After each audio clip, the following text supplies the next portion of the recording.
রাখাল বলে পথিক, সত্যি যদি উঠে এক পেলা দুধ চাও তাহলে এখান থেকে মালিকের বাড়ি হলো 10 মাইল দূরে। ওই মালিকের বাড়ির দরজা গিয়ে বলো, মালিক তোমার রাখাল উট আর দুম্বা চড়াই, তুমি মালিক যদি হুকুম দাও তাহলে রাখাল আল্লাহর রাস্তায় উঠে এক পেলা দুধ দিবে। ওমর ফারুক বলে, রাখাল ভাই এত দূর কষ্ট করে মালিকের বাড়ি যাওয়ার দরকার নাই, বরং তোমাকে 2টা টাকা দিলাম, এই 2টা টাকার বিনিময়ে তুমি উঠে এক পেলা দুধ দাও। রাখাল বলে, পথিক তুমি কি হযরত ওমরকে চিনো? তুমি কি হযরত ওমরকে চিনো? যে ওমর আল্লাহর কোরআন দিয়ে রাষ্ট্র চালায়, সে ওমরের গুপ্ত বাহিনী যদি দূর থেকে দেখতে পায়, তুমি আমাকে 2 টাকা ঘুষ দিছো আর মালিক বাদ দিয়ে তোমাকে উঠে এক পেলা দুধ দিলাম, তাহলে তোমাকেও ধরবে আমাকেও ধরবে। এই বয়সে তুমি ধরা পড়বার চাও? ওমর ফারুক বলে, রাখাল ভাই তাহলে চলো পাহাড়ের গুহার মধ্যে যাই, ওই গুহার মধ্যে গিয়ে তোমাকে 2টা টাকা দিব, তুমি গোপনে উঠে এক পেলা দুধ দিবে, ওমরের গুপ্ত বাহিনীও ধরতে পারবে না, তোমার মালিকও জানতে পারবে না। রাখাল আসমানের দিকে তাকায় বলে, তুমি ভণ্ড, তুমি ভণ্ড, তুমি ভণ্ড। প্রতীক রে, যেখানে ওমরের গুপ্ত বাহিনী দেখতে পায় না, যেখানে আমার মালিক জানতে পারে না, সেখানে রাখালের আল্লাহ দেখতে পায়। الله وملائكته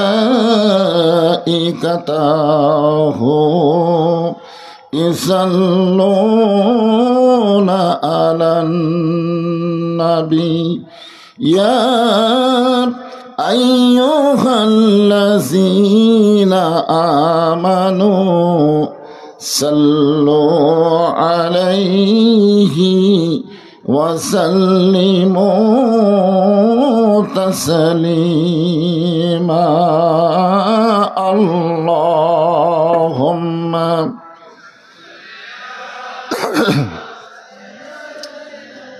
مولانا محمد وعلى آله سيدنا شفيعنا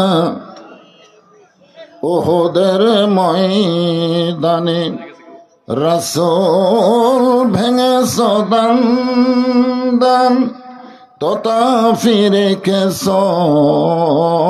এ জমিনে ইসলাম। উহুদের ময়দানে রাসূল ভেঙেছ দান তথা ফিরে খেসো এ জমিনে ইসলাম।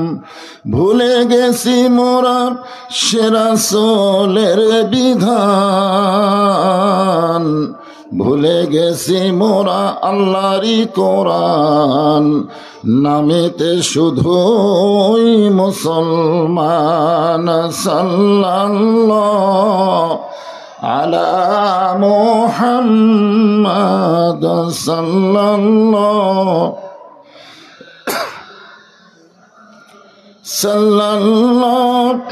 আলা মুহাম্মাদ সাল্লাল্লাহু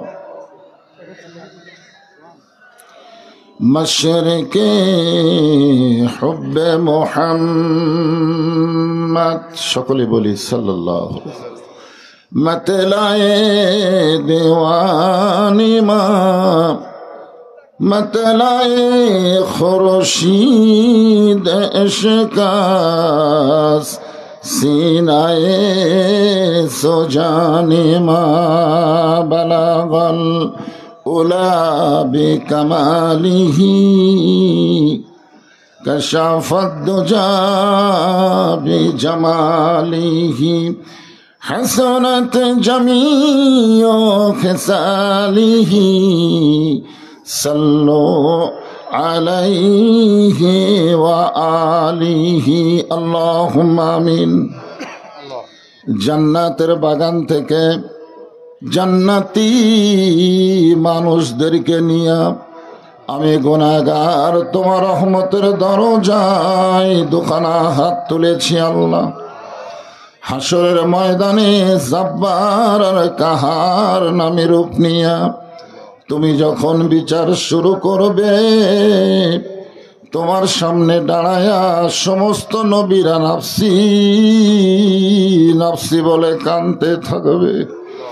এমন কঠিন অবস্থা হাসরে হবে, সেদিন সমস্ত নবী তার উম্মতকে ভুলে যাবে, শুধু বলবে আল্লাহ আমার কি হবে, আমার কি হবে।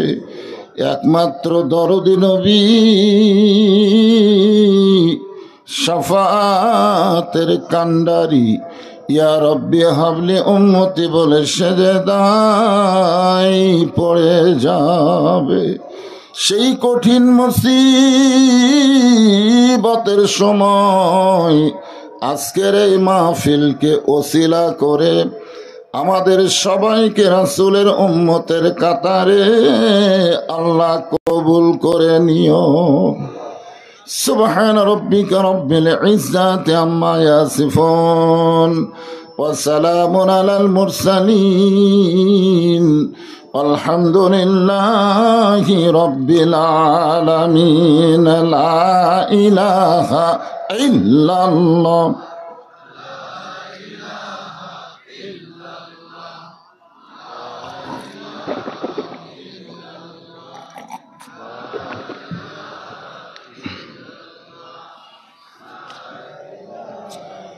জবান খুলে মোহব্বতে লা ইলাহা ইল্লাল্লাহ।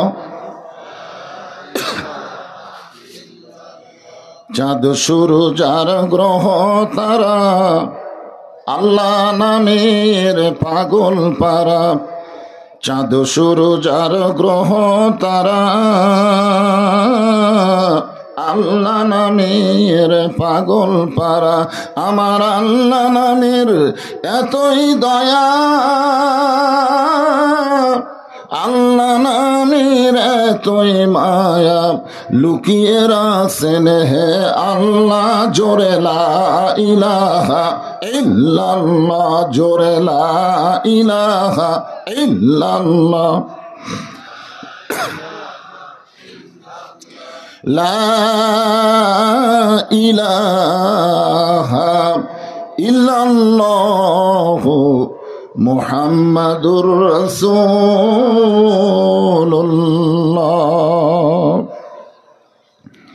রাসূলের মহব্বতে জবান খুলে সকলে বলি সাল্লাল্লাহু আলাইহি ওয়াসাল্লাম।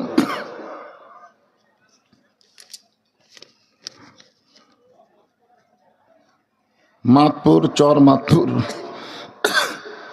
কেন্দ্রীয় গোরস্থান সংলগ্ন ঈদগাহ ময়দানে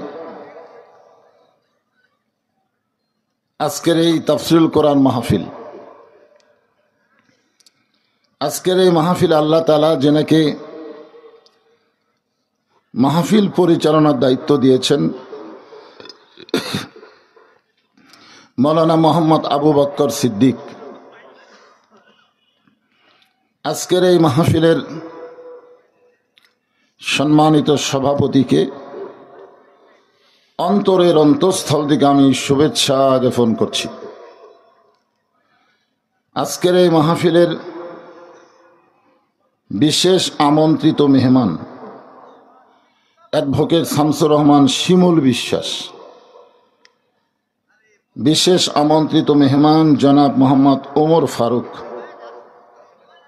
সম্মানিত দুইজন মেহমানকে অন্তরের অন্তঃস্থল থেকে আমি শুভেচ্ছা জ্ঞাপন করছি।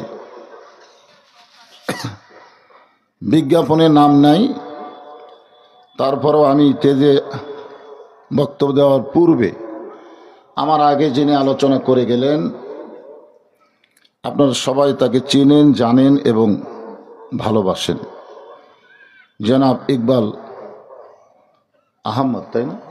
ইকবাল হোসেন, দারুল আমান ট্রাস্টের সম্মানিত প্রিন্সিপাল। আজকের এই মাহফিলে সম্মানিত ওলামাই কেরাম,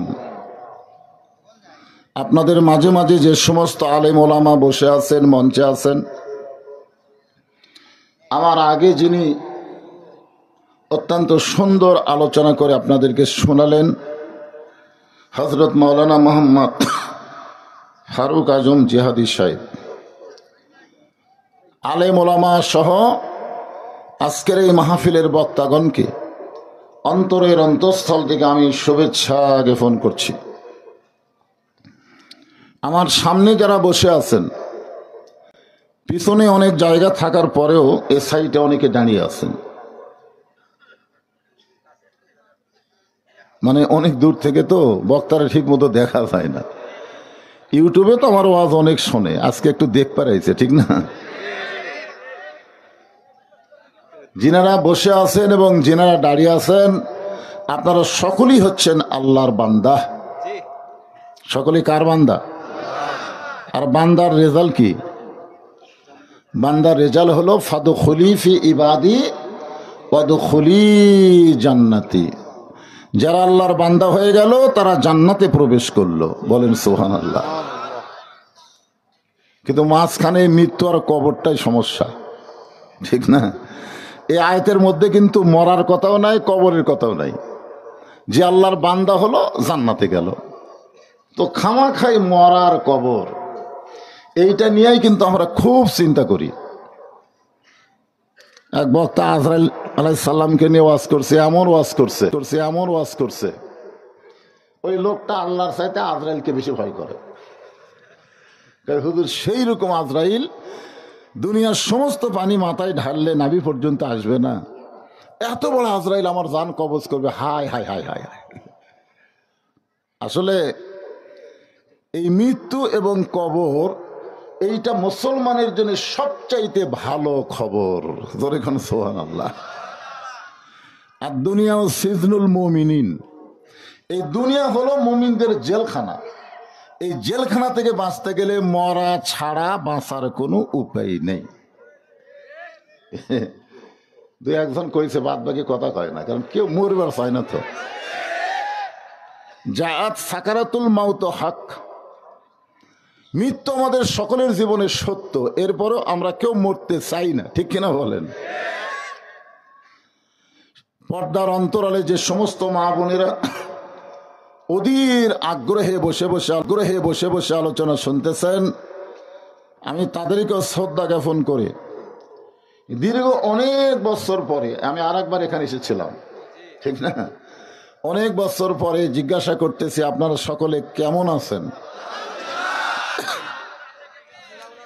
যে আমার একটা সমস্যা হলো, আর শুরুর প্রথম 15 মিনিট একটু কাশ হয়, এটা হঠাৎই ঠান্ডা, কখনো গরম কখনো ঠান্ডা, এর কারণে তারপরে গলা আগে যা পরেও তাই, অসুবিধা নেই। কিন্তু এই 15টা মিনিট একটু খুশখুশানি কাশ হয়। আলহামদুলিল্লাহ রব্বিল আলামিন, যে আল্লাহ শারীরিক সুস্থতা দান করে মানসিক প্রশান্তির জন্য আজকের এই তাফসিরুল কোরআন মাহফিলে আমাদের কবুল করলেন। আমরা সে আল্লাহর উপরে খুশি না বেজার? তাহলে জবান খুলে সমস্বরে সকলে বলবো, রব্বানা লাকাল হামদ হামদান কাসীরান তাইয়িবান মুবারাকান ফীহি। আমরা প্রশংসা আল্লাহর এই জন্যই করলাম যে আমরা মৃত্যুর পরেও এমনভাবে আমাদেরকে একটা জায়গায় দাফন করা হবে, যে জায়গাকে লক্ষ্য করে আজকের এই মাহফিল, যেরকম ঠিক কিনা? 23 সালে নওগাঁ পোরশা থানায় একটা হিন্দু আমার কাছে এসে ইসলাম গ্রহণ করলো। তা আমি তাকে জিজ্ঞাসা করলাম, তুমি হিন্দু থেকে মুসলমান হওয়ার কারণ কি? বলে কবর। একে ডাইরেক্ট কথা বলেছে, হুজুর কবরের কারণেই আমি হিন্দু ধর্ম বাদ দিয়ে ইসলাম কবুল করলাম। কারণ আমার বাবা কিছুদিন আগে মারা গেছে, তাকে যেভাবে আগুনে পুড়ানো হলো, এইটা দেখার পর আমি সহ্য করতে পারলাম না। আমি একজন মুসলমান মৃত্যুবরণের পরে তাকে যে সম্মানে কবর দেওয়া হলো, জানাজা করা হলো, কবর দেওয়া হলো, এবং তার জন্য যেভাবে চোখের পানি নিয়ে দোয়া করা হলো, আমি বুঝলাম যতই ধর্ম পৃথিবীতে থাক, কোনোটাই ধর্ম না, একটাই ধর্ম, তার নাম হলো ইসলাম। মুসলমানের আজকে সেই কবরকে কেন্দ্র করেই আজকের এই জান্নাতের বাগান লেগেছে, যখন ঠিক কিনা? আমি সেদিকে খেয়াল করে কোরআনে একটা আয়াত তেলাওয়াত করেছি। এই আয়াতের উপরেই আজকে আলোচনা হবে। আল্লাহ লক্ষ্য করে বলতেছেন, ইয়া আইয়ুহাল্লাযীনা আমানু, যারা আমাকে বিশ্বাস স্থাপন করেছো, আত্তাকুল্লাহ, ভয় করতে হবে কার? আরো জোরে কোন? হাক্কা তুকাতিহি, শুধু ভয় করলে হবে না, ভয় করার মতন ভয় করা লাগবে। লা তামুতুন্না, মৃত্যুবরণ করো না, ইল্লা ওয়া আনতুম মুসলিমুন, যতক্ষণ মুসলমান না হবে। আপনারা বলেন তো, এই কথা কি আল্লাহ হিন্দু করে লক্ষ্য করে বলছে? ইহুদি খ্রিস্টানদেরকে লক্ষ্য করে বলেছে না, শুধুমাত্র যারা আল্লাহর প্রতি বিশ্বাস স্থাপন করে ইমানদার তাদেরকে লক্ষ্য করে আল্লাহ এই কথাগুলো বলতেছেন। তো আমার সামনে যারা বসে আছে আমরা সকলে কি ইমানদার? জোরে বলেন কি? আরো জোরে কর না কেন? ইমানের মধ্যে সন্দেহ আছে নাকি? সাহাবারা জিজ্ঞাসা করলেন, ইয়া রাসূলুল্লাহ মা হুয়াল ঈমান, ঈমানটা কি? এই যে আমরা ইমানদার ইমানদার বলতেছি, আল্লাহ রাসূল বললেন ইকরার বিল লিসান, তাসদিক বিল জিনান, আমল বিল আরকান, এরই নাম হলো ঈমান। জবানে বলতে হবে লা ইলাহা ইল্লাল্লাহ মুহাম্মাদুর রাসূলুল্লাহ। এইটা বলা কষ্ট না, এই লা ইলাহা ইল্লাল্লাহ মুহাম্মদ রাসূলুল্লাহ জবানে বলা কোনো কষ্টই নাই। কারণ স্বাধীনতার প্রথম যুদ্ধে ৭১ সালে অনেক হিন্দুরা এই কলেমা জিকির করছে, অনেক হিন্দু। আমার এলাকার এক হিন্দু আমাকে বলছে যে মুসলমানের কলমার দাম আছে। আমি কলাম আপনি হিন্দু হয়ে কেমনে বুঝলেন? যুদ্ধের সময় পাকিস্তান আর্মি দেখলি আমরা কলমা পড়তাম, ওরা বলতো বিলকুল ঠিক হয় ঠিক হয় ঠিক হয়। ৯ মাস এই কলেমার জিকির জবানে জারি থাকার কারণে আর্মির গুলির থেকে আমরা বেঁচে গেছি। আমি বললাম দাদা, শুধু মুখে কলেমা রাখার কারণে যদি গুলি থেকে বাঁচেন, এই কলেমা খালি কলিজার মধ্যে সেট করে রাখেন, আল্লাহ জাহান্নাম থেকে আপনাকে বাঁচাইয়া দিবে। এর নাম হলো তাসদিক বিল জিনান, কলিজার মধ্যে ঈমান। কলিজার মধ্যে যখন ঈমানের জায়গা হবে, ওই মানুষটার কাছে জীবনের চাইতে ঈমানের গুরুত্ব বেশি হবে। কোনো সময় বলবে না যে জীবন বাঁচান ফরজ, এ কথা কোনো সময় বলবে না। সব সময় বলবে ঈমান বাঁচান ফরজ। আপনাদের কাছে কোনটা ফরজ? জীবন বাঁচান না ঈমান বাঁচান? 15.5 বছর হাসিনার সময় আমরা জীবন বাঁচান চিন্তা করছি, ঈমান বাঁচানোর খেয়ালই করিনি। জোরে কোন কথা ঠিক কিনা? আমার মতন বক্তাও এমন অ্যাঙ্গেলে ওয়াজ করছে ধরা যেন না পড়ি। একসাথে একই থানায় আমাদের 2 ভাইয়ের ওয়াজ ছিল। রেজাল করিম কাউসারির নাম শুনছেন? হ্যাঁ, একই থানা, এটা বেলকুচি থানা। তো কড্ডার মোড়ে আমরা 2 ভাই একসঙ্গে চা খাইলাম যাওয়ার সময়। কাউসারি ভাই বলতেছে, ভাই ওয়াজ শেষ হওয়ার পরে আমরা 2 ভাই আবার একসাথে খাবো।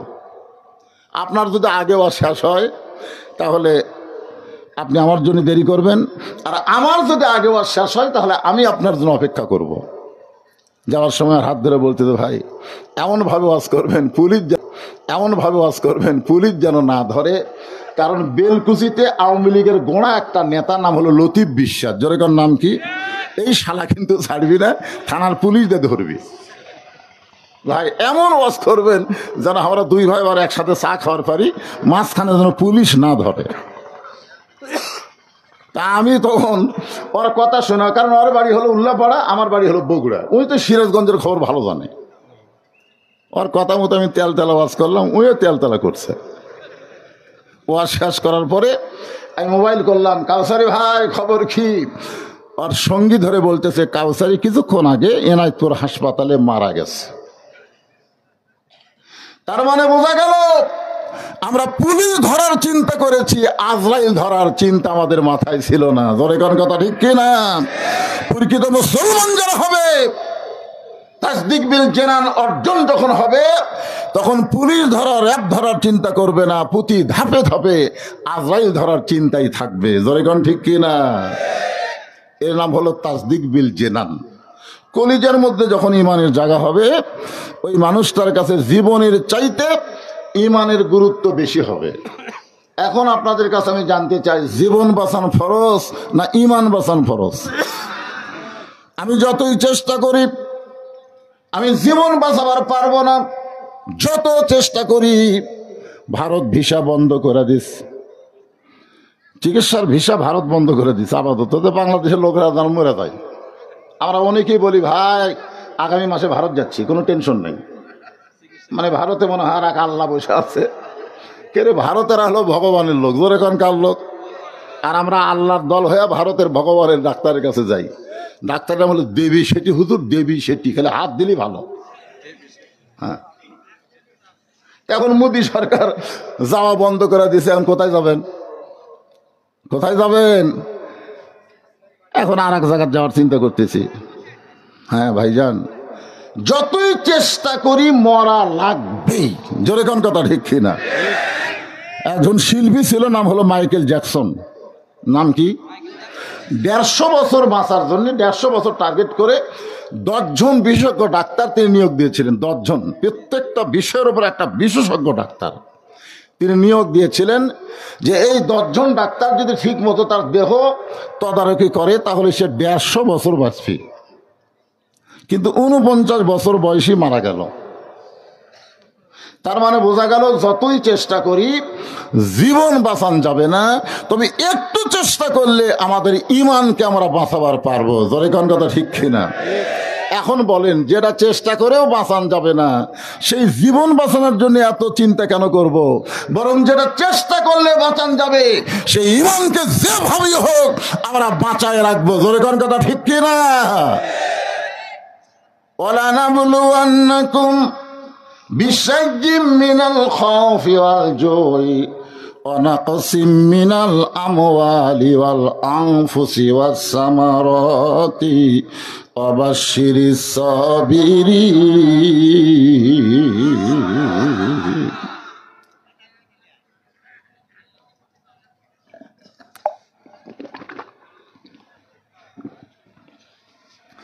তাসদিক বিল জেনানের পরে রাসূল বললেন আমল বিল আরকান,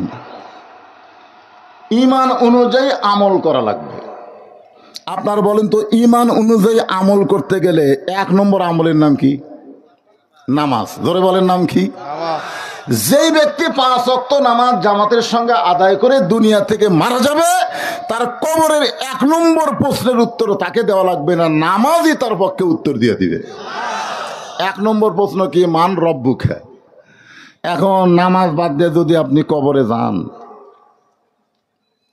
যদি ফুলগুলো হয় অভিমানে ঝরে যায়, আমি মালা গেথে বলো কারে পরাবো, সে যে কেন এলো না, কিছু ভালো লাগে না, কবরে আসুক তারে।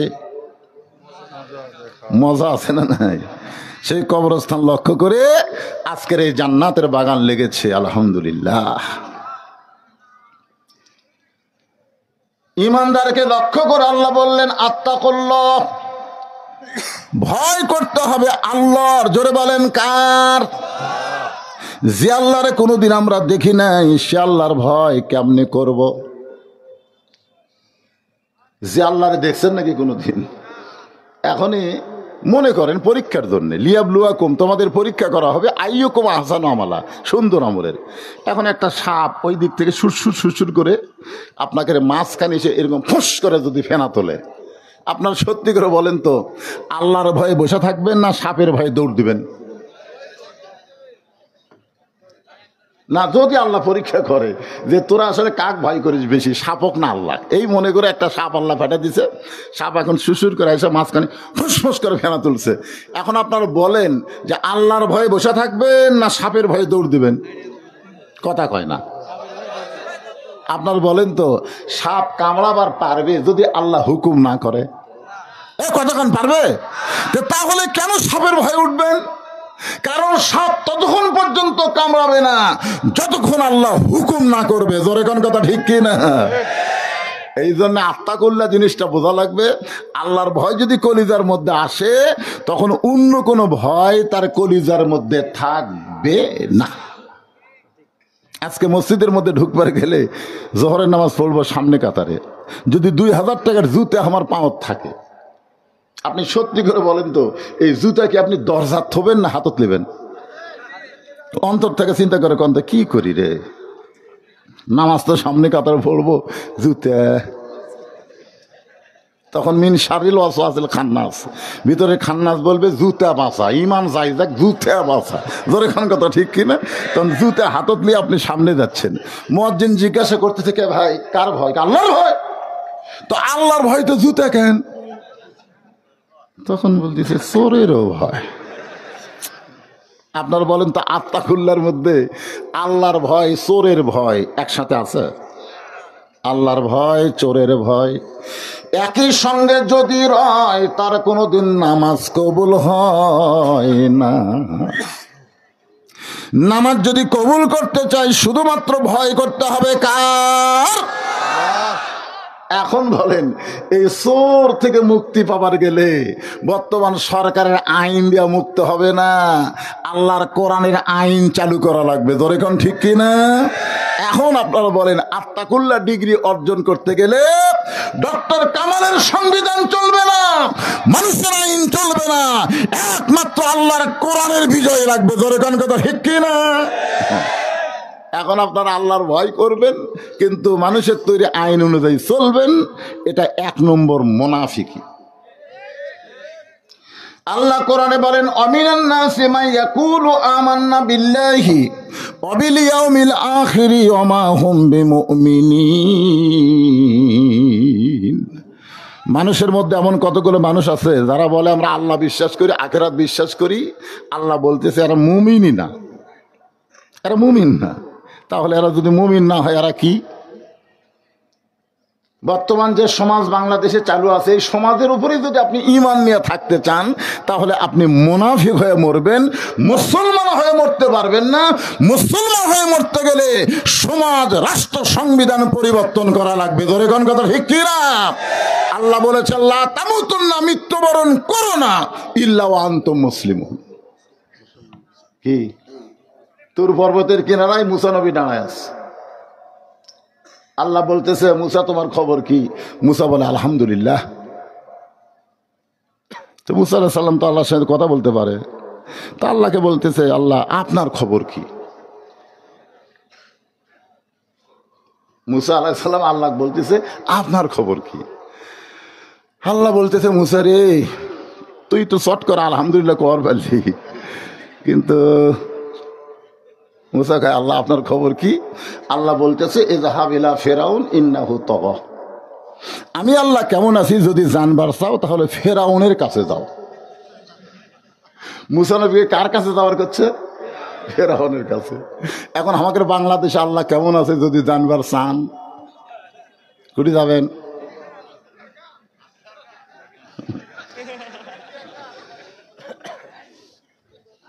হাসিনা আছে। আচ্ছা, যে পলে গেছে তাক লিয়া ওয়াজ করে কোনো লাভ আছে? পলানা মানুষের কোনো শক্তি আছে? যাই পলিয়া যায়, চোর পলায়। শক্তি যখন বেশি থাকে তখন ডাকাত তো পলায়। ধরে কোন কথা ঠিক ছিল? সে হাসিনা লিয়া কথা বলার টাইম আমার নাই তো।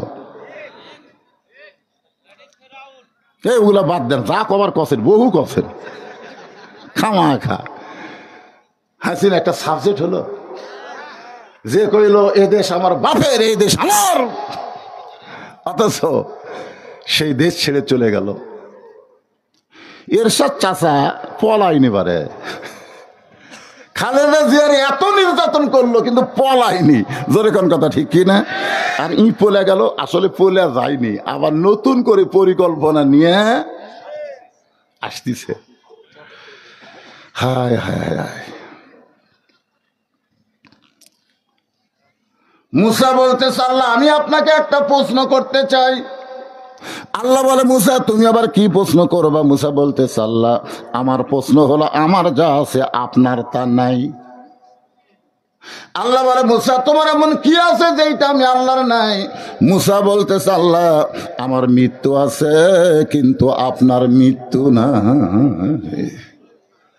আল্লাহ বলে, মুসা মৃত্যু তোমার কাছে কেমন মনে হয়? মুসা বলতেছে, আল্লাহ দুনিয়ার জীবনে যত নিয়ামত দান করেছেন তার মধ্যে উত্তম নিয়ামতের নাম হলো মৃত্যু। আপনি যে জান্নাত বানায় রাখছেন, সেই জান্নাতে যদি আমি মুসা যাবার চাই, মরা ছাড়া যাওয়ার কোনো রাস্তা না। আপনারা কারা কারা জান্নাতে যাবেন একটু আল্লাহ হাত দেখান তো দেখি। লিল্লাহে তাকবীর, হাত নামান। এখন যদি আল্লাহ বলে জান্নাতে যাও, না হাত তো তুললেন জান্নাতে যাওয়ার জন্যে। আল্লাহ যদি বলে ঠিক আছে আমি তোমাদেরকে কবুল করে জান্নাত দিয়ে দিলাম, তোমরা যাও, আপনারা কিভাবে যাবেন? মানে জান্নাতে যাইতে গেলে মরা লাগবেই। জোরে কোন কথা ঠিক কিনা? আমি যেই বলবো জান্নাতে যাইতে গেলে কি চাই, আপনার সকলেই জবান খুলে বলবেন মরতে চাই। বলতে পারবেন না ভাইজান? জান্নাতে যাইতে গেলে কি চাই? আরো জোরে জোরসে বলুন। খালি মরতে চাই মিছিল করেন। ভারতের বাপেরও ক্ষমতা নাই বাংলাদেশে পা বাড়ায়। জোরে কোন কথা ঠিক কিনা? যেই বাংলার মুসলমান মরার জন্য প্রস্তুত তাদের কেউ মারতে আসবে না, বরং যারা মরবার চাবে না তাদেরই কি মারবে। জোরে কোন কথা ঠিক কিনা? কি বুঝতেছেন? আপনারা মনে করতেছেন খালি আপনারাই, আপনার কয়জন লোক শুনতেছেন? এই দেখেন, এর মধ্যে একটা লাইভ চলতেছে। এই লাইভে ভারতের লোকেরাও কিন্তু আজকে আপনাদের ওয়াজ শুনতেছে। হায় হায়, বক্তা চেহারে মরার মিছিল করতেছে। এই ভগবানের পাওয়ার লিয়া তো এই বাংলাদেশে ঢোকা যাবি না রে। ওরা মরবি না মারবি সেটা পরের কথা। তোরে কোন কথা ঠিক কিনা? আপনারা বলেন তো, মরার আগে কি সহজে মরবার কেউ চায়? অন্তত দুই একটা ফেলে দিয়ে তুই। তোরে কোন কথা ঠিক কিনা? ওই যে একটা তো পাগলা আছে ভারতের, মাঝে মধ্যে চ্যানেল বাংলাদেশ থাকবে না, বাংলাদেশ থাকবে না, বাংলাদেশ বলে থাকবি না, বাংলাদেশ থাকবি না, তোরকে ভারতই থাকবি না। তোর এখন কথা ঠিক কিনা? বাংলাদেশ থাকবে। ওলি আল্লাহর বাংলাদেশ, হাফেজকারীর বাংলাদেশ, মুক্তিযোদ্ধার বাংলাদেশ, রহম করো আল্লাহ। জোরে কোন রহম করো আল্লাহ। শহীদ জিয়ার বাংলাদেশ, শেখ মুজিবর বাংলাদেশ, রহম করো আল্লাহ। জোরে কোন রহম করো আল্লাহ। থাকবে না? জোরে কোন থাকবে না? গতকাল দেখলাম উই নাই, কে যেন চাপাত ঘুষি মারছে, ওই হাসপাতালটা শুয়ে আছে। একটু মনোযোগ দিয়ে শুনবেন। জান্নাতে যাইতে গেলে মরতে হবে। আল্লাহ বলেছেন তোমরা মৃত্যুবরণ করো, কিন্তু মুসলমান না হয়ে মৃত্যুবরণ করো না। মুসলমান হয়ে যদি মরতে চাই, আমাদের 1 নম্বর আমল হলো আত্তাকুল্লাহ। ভয় করতে হবে কার? এই আত্তাকুল্লাহ অর্জন করতে গেলে মানুষের তৈরি আইন দেওয়া হবে না, আইন মানতে হবে আল্লাহর। এই যে কোরআন শরীফ দেখতেছেন, এই পবিত্র কোরআন কার আইন? আরো জোরে বলেন। আমাদের বাংলাদেশে আমরা খালি বলতেছি সব দেখা হলো শেষ, আগামীতে দেখব কোরআনের বাংলাদেশ। জোরে কোন কথা ঠিক কিনা? খালি এইরকম স্লোগান দিলে কাম হবে না তো। সব দেখা হলো শেষ, আগামীতে দেখব কোরআনের বাংলাদেশ, এইরকম স্লোগান দিয়ে দিয়া আমরা আপনার হুজুর করে সামনে দিবেন, পিছন দিক থেকে কয়নি সাইদি হুজুর যেখানে, আমরা আছি সেখানে, সাইদি সাহেব জেলখানায়, একজনের মিছিল নাই। জোরে কোন কথা ঠিক না? মামুনুল হক এগিয়ে চলো।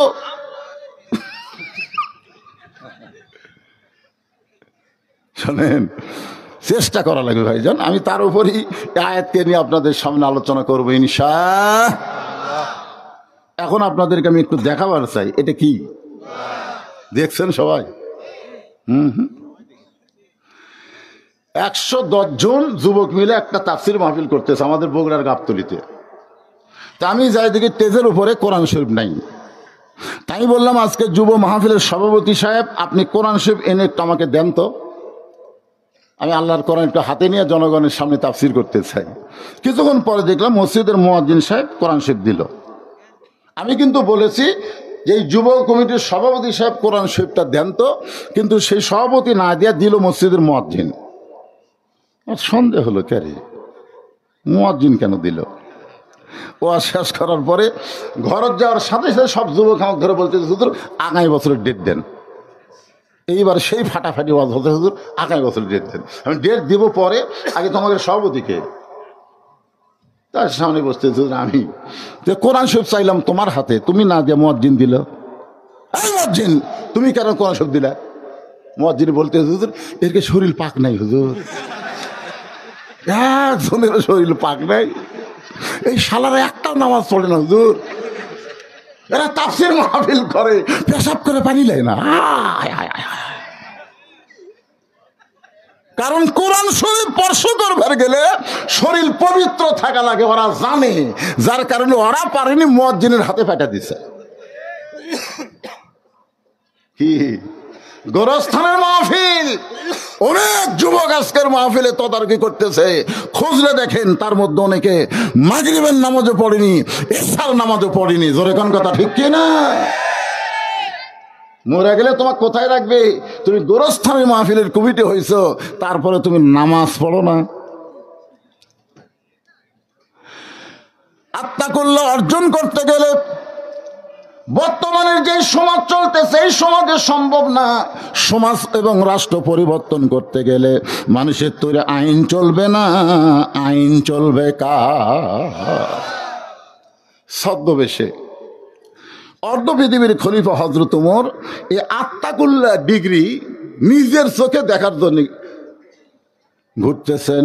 আত্মাকুল্লাহ আল্লাহর ভয় কারে কয়, এইটা দেখার জন্য হযরত ওমর ছদ্মবেশে মদিনার অলিগলি ঘুরতেছেন। হঠাৎ হযরত ওমর দেখতে পাই দুই পাহাড়ের মাঝখানে একটা বিস্তীর্ণ মরুভূমি। ওই মরুভূমির মধ্যে একজন রাখাল ওট আর দুম্বা চড়াই। হযরত ওমর আত্মাকুল্লাহ ডিগ্রি দেখার জন্য রাখালকে সালাম দিয়ে বললেন, ও রাখাল ভাই, আমার পেটে ক্ষুধা লাগছে, আমি উটের এক পেয়ালা দুধ চাই। রাখাল মুচকি মুচকি হাসে। ওমর ফারুক বলে, রাখাল, তোমার সালাম দিলাম, উটের দুধ চাইলাম, তুমি মুচকে মুচকে হাসো, তুমি কি সালামের উত্তর দিবা না? উটের দুধ কি তুমি দিবা না?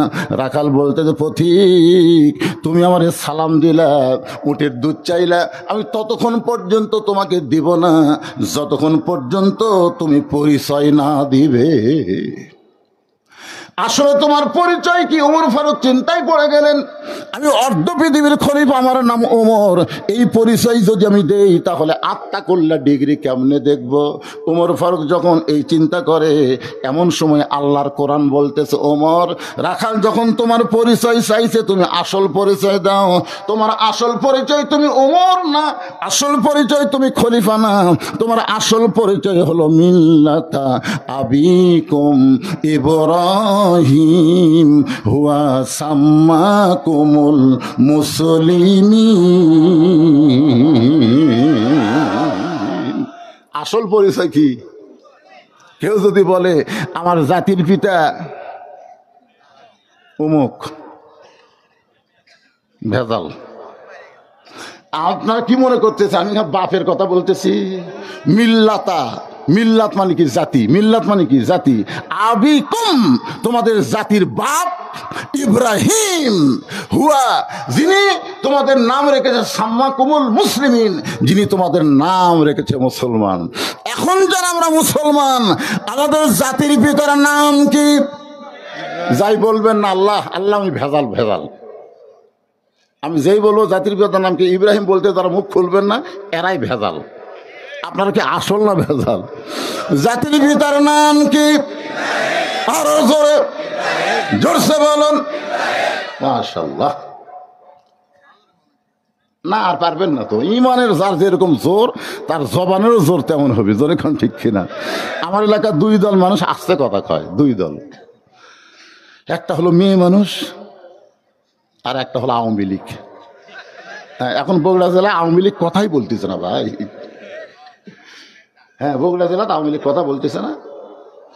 আগে দুটা আওয়ামী লীগ আর 50টা বিএমপি।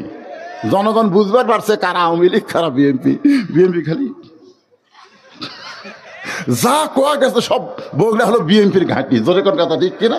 সব বিএমপি, তারপরে দুই আওয়ামী লীগ এরকম ধাবড়াছে।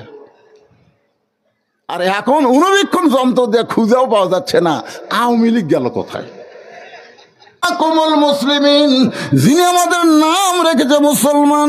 ওমর ফারুক বললেন, রাখাল, আমার পরিচয় যখন জানতে চাও, আমার পরিচয় হলো আমি একজন মুসলমান। রাখাল মুসকে মুসকে হাসার বলে, আসল না নকল? ওমর ফারুক কয়, কে রে? মুসলমানই তো মুসলমান, এর মধ্যে আসল নকল কি? রাখাল বলতেছে, আসল মুসলমান যারা হবে তারা চাওয়ার ব্যাপারে সতর্ক থাকবে, দরকার হলে ফাঁসির মঞ্চে যাবে, কিন্তু রাষ্ট্রপতির কাছে বাঁচার দরখাস্ত লিখবে না। এরকম আসল মুসলমান পাকের পাবনাত নাই? যেরকম আছে না নাই? বাপের বেটা শুয়ে আছে সাথিয়াই,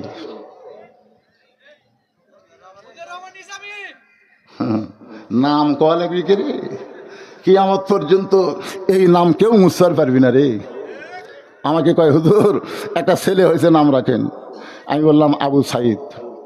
সেই খুশি ছেলের বাপ, একটা কি সুন্দর নাম আবু সাইদ।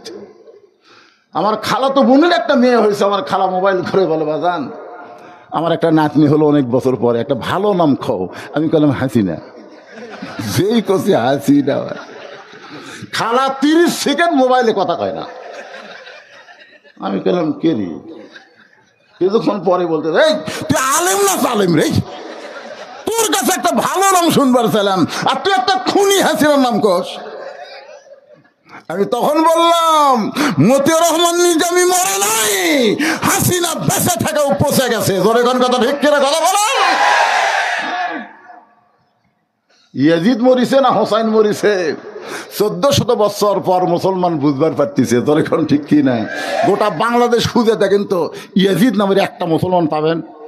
আর প্রত্যেকটা পাড়ায় পাড়ায় হোসাইন আছে না নাই?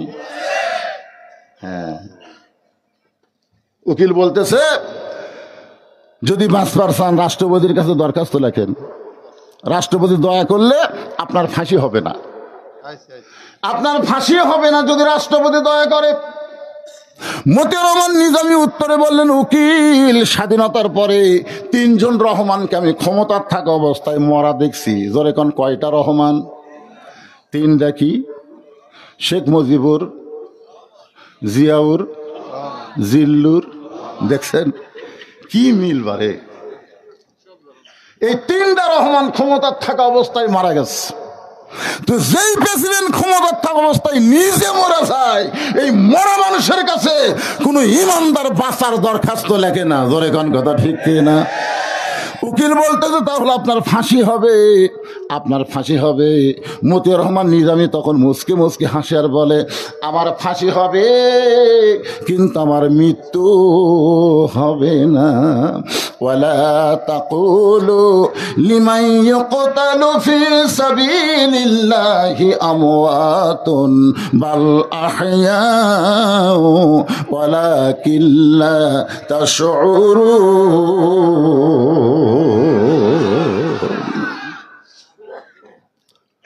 রাখাল বলে পথিক তুমি যদি আসল মুসলমান হও তাহলে তুমি দুধ চাইলা কার কাছে? যেই মাত্র রাখাল বলেছে আসল মুসলমান যদি হও তাহলে দুধ চাইলা কার কাছে? উমরের চোখ দিয়ে দর দর করে পানি পড়তেছে। আল্লাহ তোমার কোরআন যখন দুনিয়াতে চালু থাকবে মানুষ তখন এমন ইমানদার হবে, উমর যদি একটা ভুল করে একটা রাখাল পর্যন্ত সেই ভুল ধরতে পারবে। বলতেছে ভাই আসলে আমার চাওয়ার ব্যাপারে ভুল হয়ে গেছে, চাওয়ার ব্যাপারে কি হয়ে গেছে? ভুল হয়ে গেছে। রাখাল বলতেছে ভুলটা যখন স্বীকার করছো তাহলে তওবা করো। তওবা করেন। আওয়ামী লীগ যারা করেন আপনাকে নেত্রী আপনাকে খুঁয়ে পলে গেছে, একটা এমপি পর্যন্ত বাংলাদেশ নাই। জোরে এখন কথা ঠিক কথা কর না রে ভাই। যারকে পিছনে সারা জীবন চামচাগিরি করলেন তারা বিপদ সব পলে গেল, আর আপনার কি জন্য এখনো থাকবেন? তওবা করেন, তওবা করে ফিরে আসেন। বাংলাদেশের যেই দলের নেতারা পলায় না সেই দলে ভর্তি হন। দলে কোন কথা ঠিক কথা কন না কেন? দরকার হোক বাংলার মাটিতে জীবন দিবে কিন্তু ভারতের মারওয়ানের দেশে পলায় যাবে না। দলে কোন কথা ঠিক কি না? এই শালা কাউয়া কাদের কি করলো, এই কি করলো? পলাবো না পলাবো না 3 মাস গোপন থাকে শেষ পর্যন্ত ভারতে দিয়ে গেল। কে ফখরুলের বাড়ি তোর কি হলো? ঠাকুরগাঁও। তার মানে বোঝা গেল এই পলানা দলে আর থাকার দরকার নেই। আপনারা তওবা করে ভালো দলে ফেরত আসেন। জোরে কোন ঠিক কিনা? রাখাল বলতে পথিক ভুলটা যখন স্বীকার করছো তাহলে তওবা করো। উমর ফারুক বলে রাখাল ভাই আমি তওবা করতেছি। রাখাল বলতেছে তুমি মূর্খ মানুষ, তুমি তওবা কেমনে করবা? বরং আমি তওবা করাই তুমি আমার সঙ্গে তওবা পড়ো। আস্তাগফিরুল্লাহ পড়েন। যারা মাগরিব এশার নামাজ পড়েননি তারা একটু জোরে পড়েন, কারণ ফজরের নামাজ থেকে নামাজ আর ছাড়া যাবি না। যদি নিয়ত করেন আল্লাহ যা করছি করছি, ফজর থেকে আর নামাজ বাদ দেব না, আল্লাহ কয় নিয়ত করার সাথে সাথে আমি তুই যত নামাজ না পড়ার পাপ হয়েছে মাফ করে দিলাম। আল্লাহ মাফ করলে কেউ হরতাল করে ফেলবে? আল্লাহর দয়া কম না বেশি? অনেক বেশি। আল্লাহ কোরআনে বলেছেন, লা তাকনাতু মির রাহমাতিল্লাহ ইন্নাল্লাহা ইয়াগফিরুয যুনুবা জামিআ ইন্নাহু হুয়াল গাফুরুর রহিম। আল্লাহ পাপকে ঘৃণা করে, কিন্তু পাপীকে আল্লাহ ঘৃণা করে না।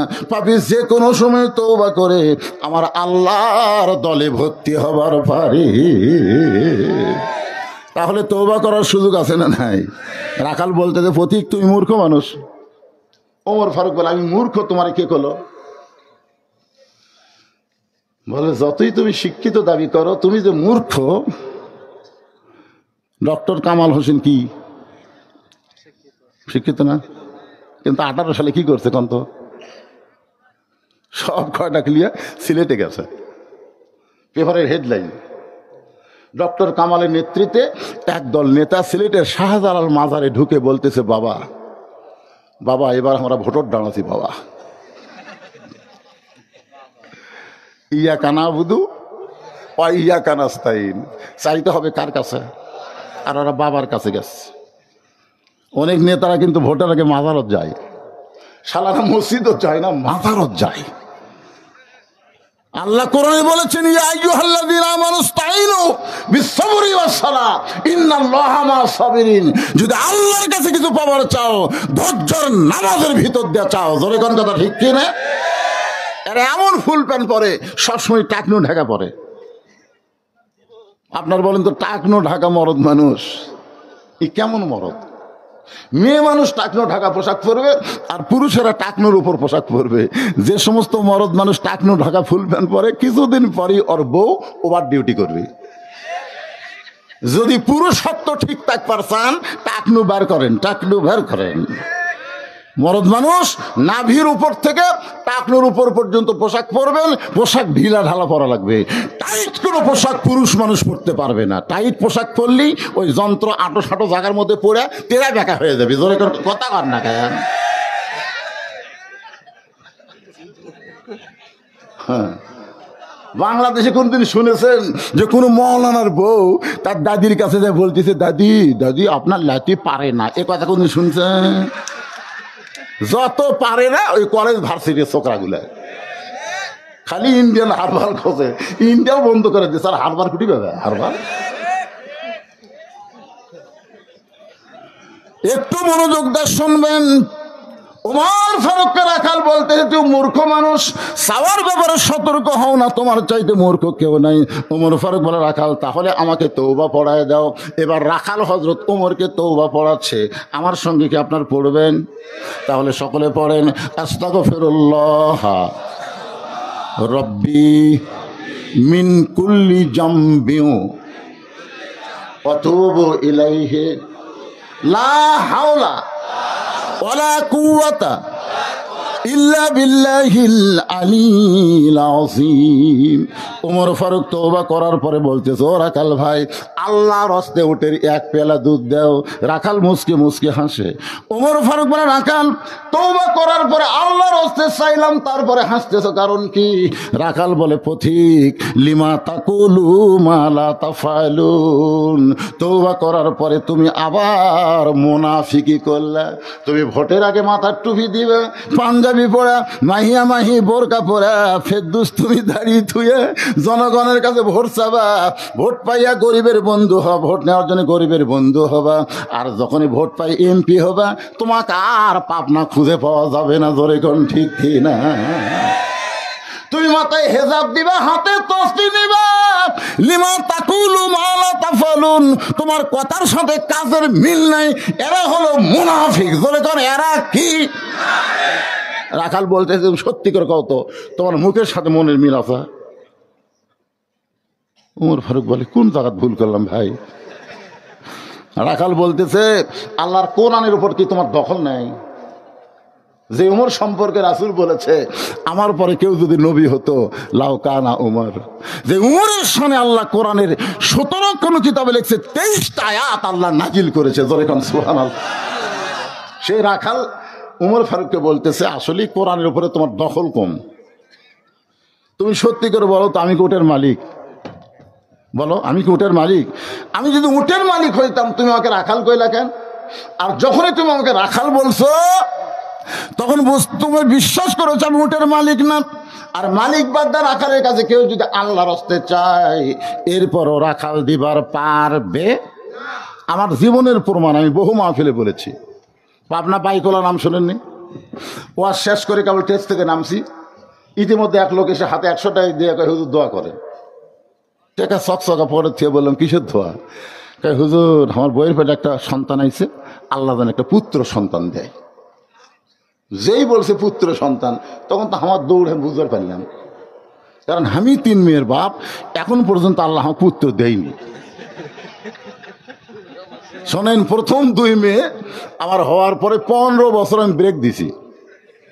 তো আমার বাবা একদিন এসে বলতেছে কে বাজান আমার বড় ছেলের ছেলে হয়েছে মেয়ে হয়েছে, তোর ছোট 2 ভাইয়ের ছেলে হয়েছে মেয়ে হয়েছে, তো খালি আল্লাহ 2টা মেয়ে দিল।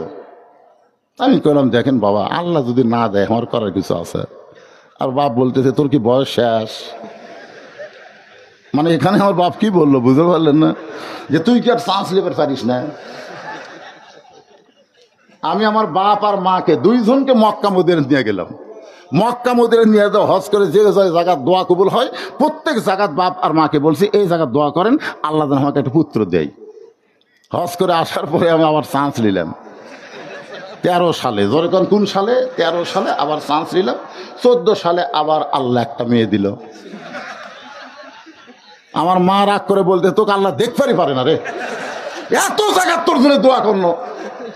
আমি কইলাম মা রাসূল বলেছে যে 3টা মেয়ের বাপ সে আমি নবীর সঙ্গে জান্নাতে থাকবে। আমি চিন্তা করে দেখলাম এখন যদি আমি তোমার বইয়ের জন্য দোয়া করে আল্লাহ পুত্র সন্তান দিবে না, বরং তুমি 200 টাকা নাও। লোকটা বলে হুজুর বুঝবার পারি নাই, আপনার টাকা আপনি দেন আমারটা আমাকে দেন। যেই মাত্র 100 টাকা দিলাম মারছে দৌড়। আমি কোথায় যাবা? বলে কাউসারি সাহেবের কাছে যাব। কাউসারি সাহেবের ছেলে সন্তান আছে, ও যদি দোয়া করে আল্লাহ পুত্র দিবে। আমি বললাম কোনো হুজুর না, কোনো পীর না, কোনো মাজার না, পাবার যদি চাও তাহলে কেবলমাত্র মালিক আল্লাহর কাছে চাও। জোরে বলেন দেওয়ার মালিককে। আমার দয়াল বাবার দরবারেতে কেউ ফিরে না খালি হাতে। আপনাকে এলাকাতে এরকম লোক আছে? আছে? হাই রে দয়াল বাবা রে। হ্যাঁ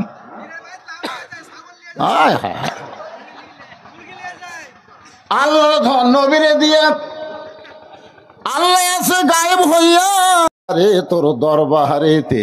জোরে কোন নাউজুবিল্লাহ। দেওয়ার মালিক কে? রাখাল বলে পথিক সত্যি যদি উটের 1 পেয়ালা দুধ চাও তাহলে এখান থেকে মালিকের বাড়ি হলো 10 মাইল দূরে। ওই মালিকের বাড়ির দরজাত গিয়ে বলো মালিক তোমার রাখাল উট আর দুম্বা চড়াই, তুমি মালিক যদি হুকুম দাও তাহলে রাখাল আল্লাহর হস্তে উটের 1 পেয়ালা দুধ দিবে। ওমর ফারুক বলে রাখাল ভাই এত দূর কষ্ট করে মালিকের বাড়ি যাওয়ার দরকার নাই, বরং তোমাকে 2টা টাকা দিলাম, এই 2টা টাকার বিনিময়ে তুমি উটের 1 পেয়ালা দুধ দাও। রাখাল বলে পথিক তুমি কি হযরত ওমরকে চেনো? তুমি কি হযরত ওমরকে চিনো? যে ওমর আল্লাহর কোরআন দিয়ে রাষ্ট্র চালায়, সে ওমরের গুপ্ত বাহিনী যদি দূর থেকে দেখবার পায়। তুমি আমাকে 2 টাকা ঘুষ দিছো আর মালিক বাদ দিয়ে তোমাকে উঠে 1 পেয়ালা দুধ দিলাম, তাহলে তোমাকেও ধরবে আমাকেও ধরবে। এই বয়সে কি তুমি ধরা পড়বার চাও? ওমর ফারুক বলে রাখাল হয় তাহলে চলো পাহাড়ের গুহার মধ্যে যাই, ওই গুহার মধ্যে গিয়ে তোমাকে 2টা টাকা দিব, তুমি গোপনে উঠে 1 পেয়ালা দুধ দিবে। ওমরের গুপ্ত বাহিনীও ধরতে পারবে না, তোমার মালিকও জানতে পারবে না। রাখাল আসমানের দিকে তাকায় বলে তুমি ভণ্ড, তুমি ভণ্ড, তুমি ভণ্ড। প্রতীক রে যেখানে ওমরের গুপ্ত বাহিনী দেখতে পায় না, যেখানে আমার মালিক জানতে পারে না, সেখানে রাখালের আল্লাহ দেখতে পায়। ইত্তাকুল্লাহ হাক্কা তুকাতিহি, আল্লাহর ভয় যখন কলিজার মধ্যে থাকবে প্রত্যেকটা ঈমানদার বিশ্বাস করবে কেউ না দেখলেও আমার আল্লাহ দেখতেছে। তাহলে একলা কয় ভোট দিবি? হ্যাঁ, ওই যেখানে টানতেছি সকালে গল্প করতেছে, কয়টা দিছু ভাই?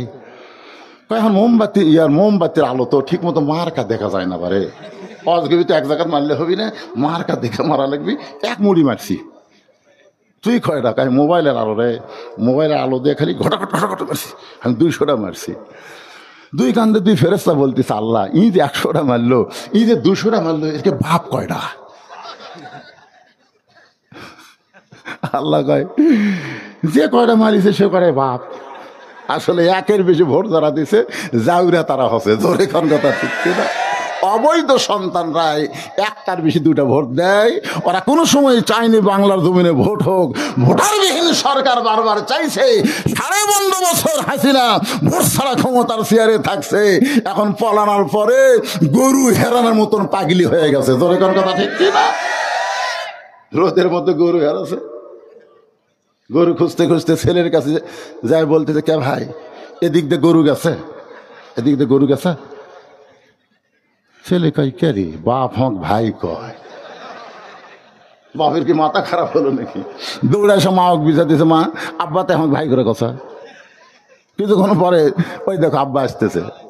মা ডাক দেখা, এই তুমি কি পাগল হছো নাকি? হ্যাঁ, নিজের ছেলে তুমি ভাই কও ভাই কও। তখন বলতেছে গরু হেরালে এরকমই হয় মা, গরু হেরালে, একটা গরু হেরালে যদি ছেলে ভাই হয় বউ মা হয়, আর বিনা ভোটে এত বছর ক্ষমতার চেয়ার হেরাছে। হায় হায়, ই যে পাগলি হচ্ছে ভাই। জোরে কোন কথা ঠিক কি বুঝতেছেন? চট করে ঢুকবি। একটু মনোযোগ দিয়ে শুনবেন। যেই মাত্র রাখাল কইছে পথিক আমার মালিক জানতে পারবে না, উমরের গুপ্ত বাহিনী দেখতে পাবে না, কিন্তু পাহাড়ের গুহার মধ্যে দেওয়া না করলে কেউ না দেখলে রাখালের আল্লাহ দেখতে পায়। সঙ্গে সঙ্গে হযরত উমর মারছে দৌড়। এক দৌড়ে পাহাড়ের পাদদেশে গিয়ে 2 রাকাত নামাজ পড়তেছে, ইয়া আইয়ুহাল্লাযীনা আমানুত্তাকুল্লাহা হাক্কা তুকাতিহি ওয়া লা তামুতুন্না ইল্লা ওয়া আনতুম মুসলিমুন। আল্লাহ, আজকে রাখালের ভিতরে আমি তোমার ভয় দেখছি। আল্লাহ, তোমার ভয় মানুষের মধ্যে কখন আসবে? যখন আল্লাহর কোরআন অনুযায়ী রাষ্ট্র চলবে। রাখাল উমর ফারুকের পিছনে এসে বলতেছে, যতই কান্দ উটের দুধ তোমাকে দেওয়া গেল না। ওমর ফারুক বলে, রাখাল ভাই উটের দুধের কোনো দরকার আমার নাই, বরং তোমার কাছে আমি জানতে চাই তুমি না দেখা আল্লাহকে কলিজার মধ্যে জায়গা দিয়ে আত্তাকুল্লাহ ডিগ্রি অর্জন করে আল্লাহর কোরআন অনুযায়ী চলতেছ, এর বিনিময়ে তোমার চাহিদা কি? আল্লামা সাইদি হুজুরকে কেউ যদি জিজ্ঞাসা করে যে 50 বছর আপনি কোরআনের হক তাফসির করে 13 বছর আপনি জেলখানাত বন্দি জীবন কাটালেন, হাসপাতালে নিয়ে গিয়ে আপনাকে হত্যা করলো, হুজুর আপনার চাহিদা কি ছিল? একটা চাহিদা আছে না না? এই যে যারা এত 15.5 বছর বিএনপি করছে, জামাত করছে, কত নির্যাতন তাদেরকে করা হয়েছে। জোরে কোন কথা ঠিক কি না? আচ্ছা, কি জন্য এদের চাহিদা কি? ওমর ফারুক বলতেছে, রাখাল এই না দেখা আল্লাহকে কলিজার মধ্যে ডিগ্রি দিয়ে তুমি যে আল্লাহর কোরআন অনুযায়ী আত্তাকুল্লাহ ডিগ্রি অর্জন করেছো, এর বিনিময়ে তোমার চাহিদা কি?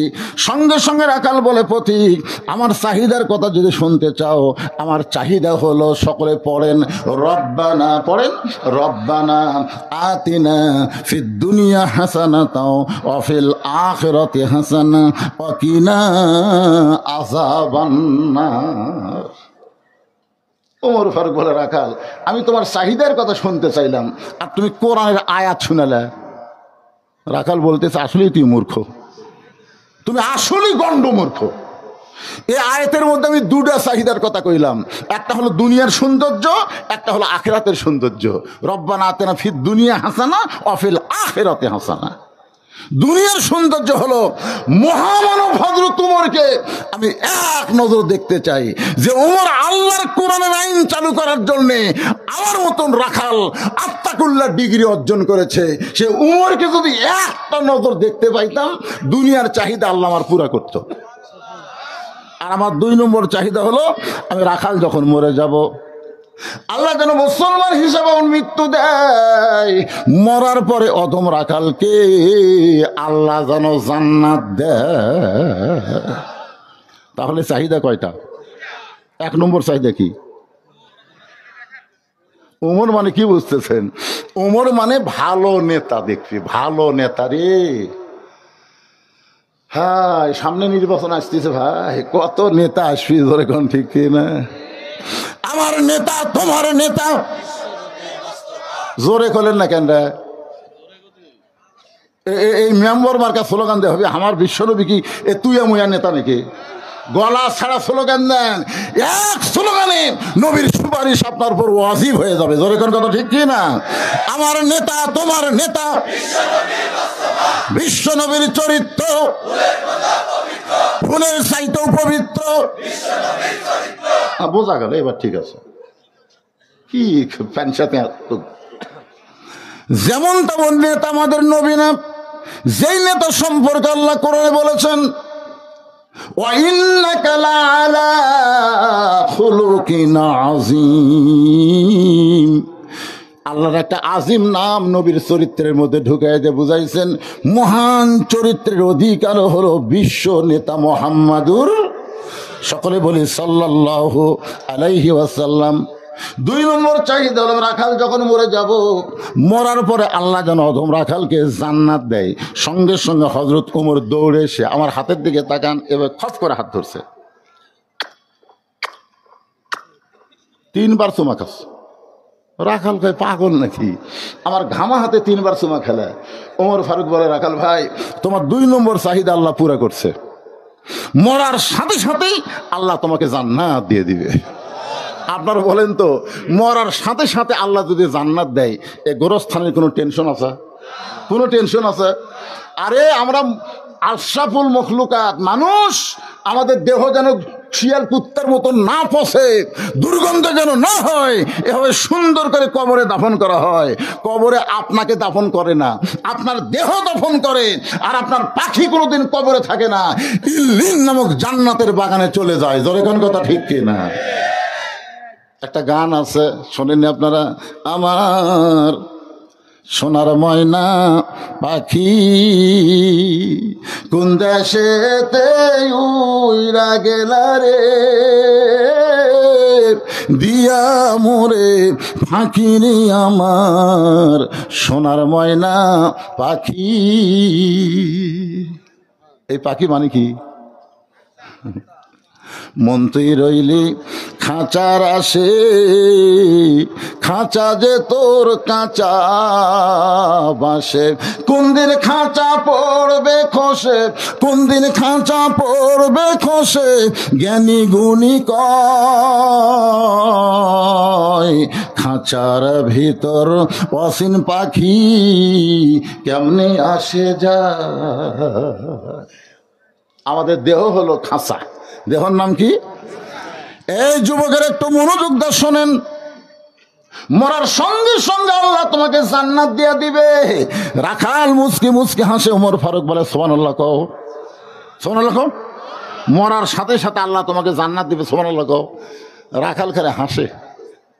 ওমর ফারুক বলে, রাখাল মরার সঙ্গে সঙ্গে আল্লাহ তোমাকে জান্নাত দিবে, এত বড় কথা শুনে তুমি সুবহানাল্লাহ কও না কেন? রাখাল বলতেছে, ভাই তোমার চালাকি আমি ধরবার পারছি। ওমর ফারুক বলে, আমার চালাকি কি? চালাকি বুঝি না, তুমি বাকির কথা কইলা, মরার পরে জান্নাত পাবো, এ কথা তো ভালোই কইলা, কিন্তু হযরত উমরকে এক নজর দেখতে পাবো, এই লগত কথা বলতে তোমার কোন জায়গাত বাজে? একটা হলো নগদ, একটা হলো বাকি। তুমি বাকি তো ভালোই কইছো, টাকা দিল 10, বেশ তো ফসা ফস, টাকা দিল 20, বেশ তো দিয়ে দিস। দেখবেন 10-20 টাকা যখন দেয়, তখন বক্তা খালি মিলাকে ঘটাঘট ফেলে দেয়। যে একজন 10,000 টাকা দিছে, তখন একেবারে বক্তা থামে গেছে। 10,000, কিন্তু শালা সুদের টাকাটা ঘুষের টাকা দিল বক্তা, তুই জানিস? আগেকার গুলো হয়তো হালাল টাকা, ওই 10 টাকা 20 টাকা ভ্যানালা দিছে, তুই খালি ফসা ফস মারে দিছিস। আর এবার যে 10,000 সুদের টাকা দিলে এখন কি করবো? বক্তা হাত তুলিছে, আরো ফসফস করলে হবি, 2 হাত তুলে দোয়া করতে আল্লাহ এর দাদা দাদি বাবা মা 14 গোষ্ঠী জান্নাত দাও। আল্লাহ কয় ওই টাকা দিয়া যদি একটা সওয়াবের আশা করে জাহান্নামে চলে যাবে। সুদ ঘুষের টাকা কোনোদিন সওয়াব হবে না, বরং পাপ হবে। জোরে কোন ঠিক কিনা? রাখাল বলে পথিক, হযরত উমরকে এক নজর দেখতে পাবো, এই নগদ কথা বলতে তোমার কোন জায়গায় বাজে? উমর ফারুক চিন্তায় পড়ে গেলেন যে রাখাল আমাকে তওবা পড়াইছে, যে রাখাল আমাকে মুনাফিক কইছে, যে রাখাল আমাকে ভণ্ড কইছে। এখন যদি বলি আমি ওমর, বলাও সারা, রাখাল হার্ট ফেল করে মরাও সারা। উদউ ইলা সাবিল রাব্বিকা বিল হিকমা। ওমর ফারুক বলে রাখাল সত্যি যদি ওমরকে দেখতে চাও তাহলে ফজরের নামাজ তোমাকে সামনে কাতারে আদায় করা লাগবে। ফজর যদি সামনে কাতারে আদায় করো, মেহরাবের দিকে লক্ষ্য করে দেখতে পাবা যেই মানুষটা ইমামতি করতেছে সেই মানুষটি হলেন হযরত ওমর। আত্তাকুল্লাহ যখন অর্জিত হবে তখন প্রত্যেকটা নেতাকে ইমামতি করার যোগ্যতা থাকা লাগবে। এই কোরআনটা যখন বাংলাদেশ চলবে তখন এমপি মন্ত্রী সবাইকে নামাজ পড়লে হবে না, নামাজ পড়ান লাগবে। জোরে কোন ঠিক কিনা? যদি উমরকে দেখতে চাও তাহলে মসজিদ নববীর সামনে কাতারে যাও, মেহরাবের মধ্যে দেখবা যে মানুষটা ইমামতি করতেছে ওই মানুষটি হলেন হযরত ওমর। রাখাল ছোট বাচ্চার মতন কান্দে। উমর ফারুক বলে রাখাল এতক্ষণ তুমি খালি হাসলে, এইবার তুমি কেন কাঁদতেছো?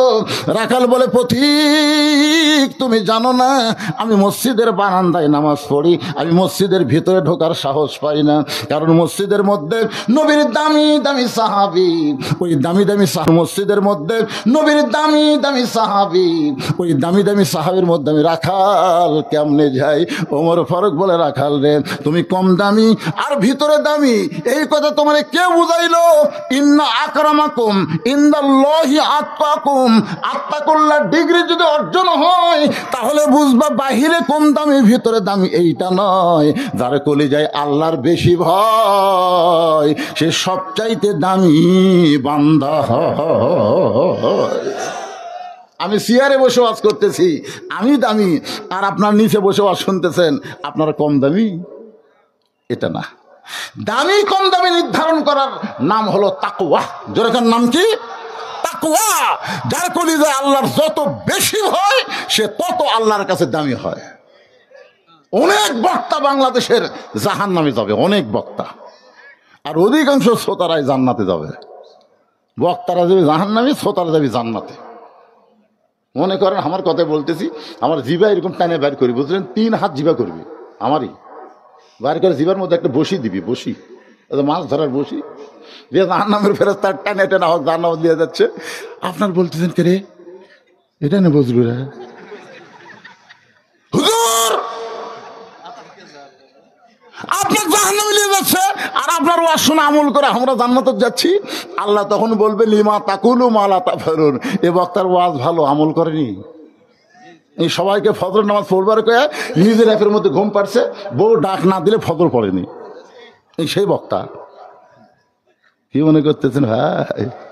কে সম্মানী কে কম দামি এটা নিরূপণ হবে আত্তাকুল্লাহ হাক্কা তুকাতিহি। জোরে কান সুবহানাল্লাহ। ওমর ফারুক বলে রাখাল উমরকে যদি দেখতে চাও তাহলে ফজরের নামাজ তোমাকে সামনে কাতার আদায় করা লাগবে। রাখাল বলতেছে ভাই তাহলে আজকে এশার নামাজ পড়ার পর আর বাড়ি যাব না। ওমর ফারুক বলেন কেন যাব না? বলে এশা পড়ে যদি বাড়িতে যাই আর ফজর যদি সামনে না পাই, এই কারণে এশা থেকে ফজর ধরার চেষ্টায় থাকবো। ওমর ফারুক মুফতি হাজিদে বললেন ভাইজান 5 ওয়াক্ত নামাজের ভিতরে 3 ওয়াক্ত তাড়াতাড়ি আর 2 ওয়াক্ত লম্বা কেন? তুমি কি বলতে পারো? দেখো এশা থেকে ফজর লম্বা একটা সময়, সময়, আবার ফজর থেকে জোহর লম্বা একটা সময়। তুমি কি বলতে পারো? রাখাল বলতেছে আমি বলতে জানি না, বলতে পারি না। ওমর ফারুক বলে তাহলে শোনো, ফজর থেকে জোহর পর্যন্ত আল্লাহ লম্বা সময় দিছে। এই লম্বা সময়ে মানুষ কাজ কাম করবে। তুমি যেমন রাখালি করতেছে, কেউ ব্যবসা করবে, কেউ চাকরি করবে, কেউ খেতে খামারে কুলি মজুরি করবে। এইগুলো করতে গিয়ে দেহের যে ক্ষয় হবে, এশা থেকে ফজর পর্যন্ত আল্লাহ লম্বা সময় দিল। ওই ঘুম পারলে আল্লাহ তাআলা ওই ক্ষয় পুরা করে দিবে। তাহলে তুমি যে এশা থেকে ফজর সামনে কাতারে ধরবে, তোমার ঘুমের খবর কি? রাখাল বলতে যে ঘুম যদি ধরি তাহলে মসজিদের মধ্যে ঘুমে যাব। যেই বলছে মসজিদের মধ্যে ঘুমাবো, ওমর ফারুকের চেহারা রক্তের মতন লাল হয়ে গেছে। মসজিদের মধ্যে ঘুম পাড়ার দলিল দে, মসজিদের মধ্যে ঘুম পাড়ার দলিল দে। এই মসজিদে ঘুম পাড়া পার্টি কিন্তু এখন গন্ডগোল করতেছে। ধরে কোন কথা ঠিক কিনা? ইনশাআল্লাহ ঘুমের মধ্যে ঢোঁস ঢাঁস ঢোঁস ঢাঁস করে মারতেছে শীতের মধ্যে। আরে ঘুম পাড়া তো দূরের কথা। শোনেন, জোহর নামাজ পড়ে সবাই চলে গেছে, ওরা তিনজন চার ফ্যানতে গল্প করতেছে। এক আধ ঘন্টা হয় গল্প ছাড়ে না। দুই কান্দের ফেরেশতা বলতেছে আল্লাহ সবাই নামাজ পড়ে চলে গেল, এরা তিনজন যে চার ফ্যানতে গল্প করতেছে, এর কি রেজাল্ট কি? আল্লাহ বলতেছে এই নামাজ পড়ার পরে যতক্ষণ গল্প করছে, এই গল্প করার সময় যে মাথার উপর ফ্যান ঘুরিছে, এই ফ্যানের কারেন্টের বিল এই তিনজন আলাদাভাবে না দেওয়া পর্যন্ত এরা জান্নাতে যাওয়ার পারবে না। কারণ মসজিদ ওর বাপের ঘর না যে ইচ্ছা মতো গল্প মারবি। জোরে কোন কথা ঠিক কিনা? কথা কন না কেন? আল্লাহর ঘর মসজিদের গুরুত্ব আছে না নাই? ওমর ফারুক বললেন রাখাল আজানের গুরুত্ব দিও। 5 ওয়াক্ত নামাজের ভিতরে সবচাইতে গুরুত্বপূর্ণ আজান হলো ফজরের আজান। জোরে বলেন কোন আজান?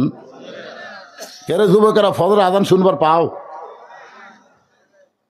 পাও? যখন আজান শুরু করে এখনকার কিছু যুবক বুঝলেন, এক টানে ল্যাপ মাথার উপর দেয়। ল্যাপ যদি মাথার উপর দেয় তাহলে পাও টানে বুকের কাছে থই। বাইরে থেকে মনে হবে চাউলের বস্তা ঠেকাতে চায়। এরা আসলেই যুবক কুটি গেল। আস্তে আস্তে ভিতরে ঢুকে খালি ল্যাপ আলগা করে দেখেন, ল্যাপের তলে ওর সাইজ আর সাইড থিবে কুত্তের সাইজ, একই সাইজ। আমি যেই বলো ফজরের আযান শোনার পরে নামাজ পড়ে না যারা, কুত্তার আমল করে তারা। বলতে পারবেন না ভাইজান?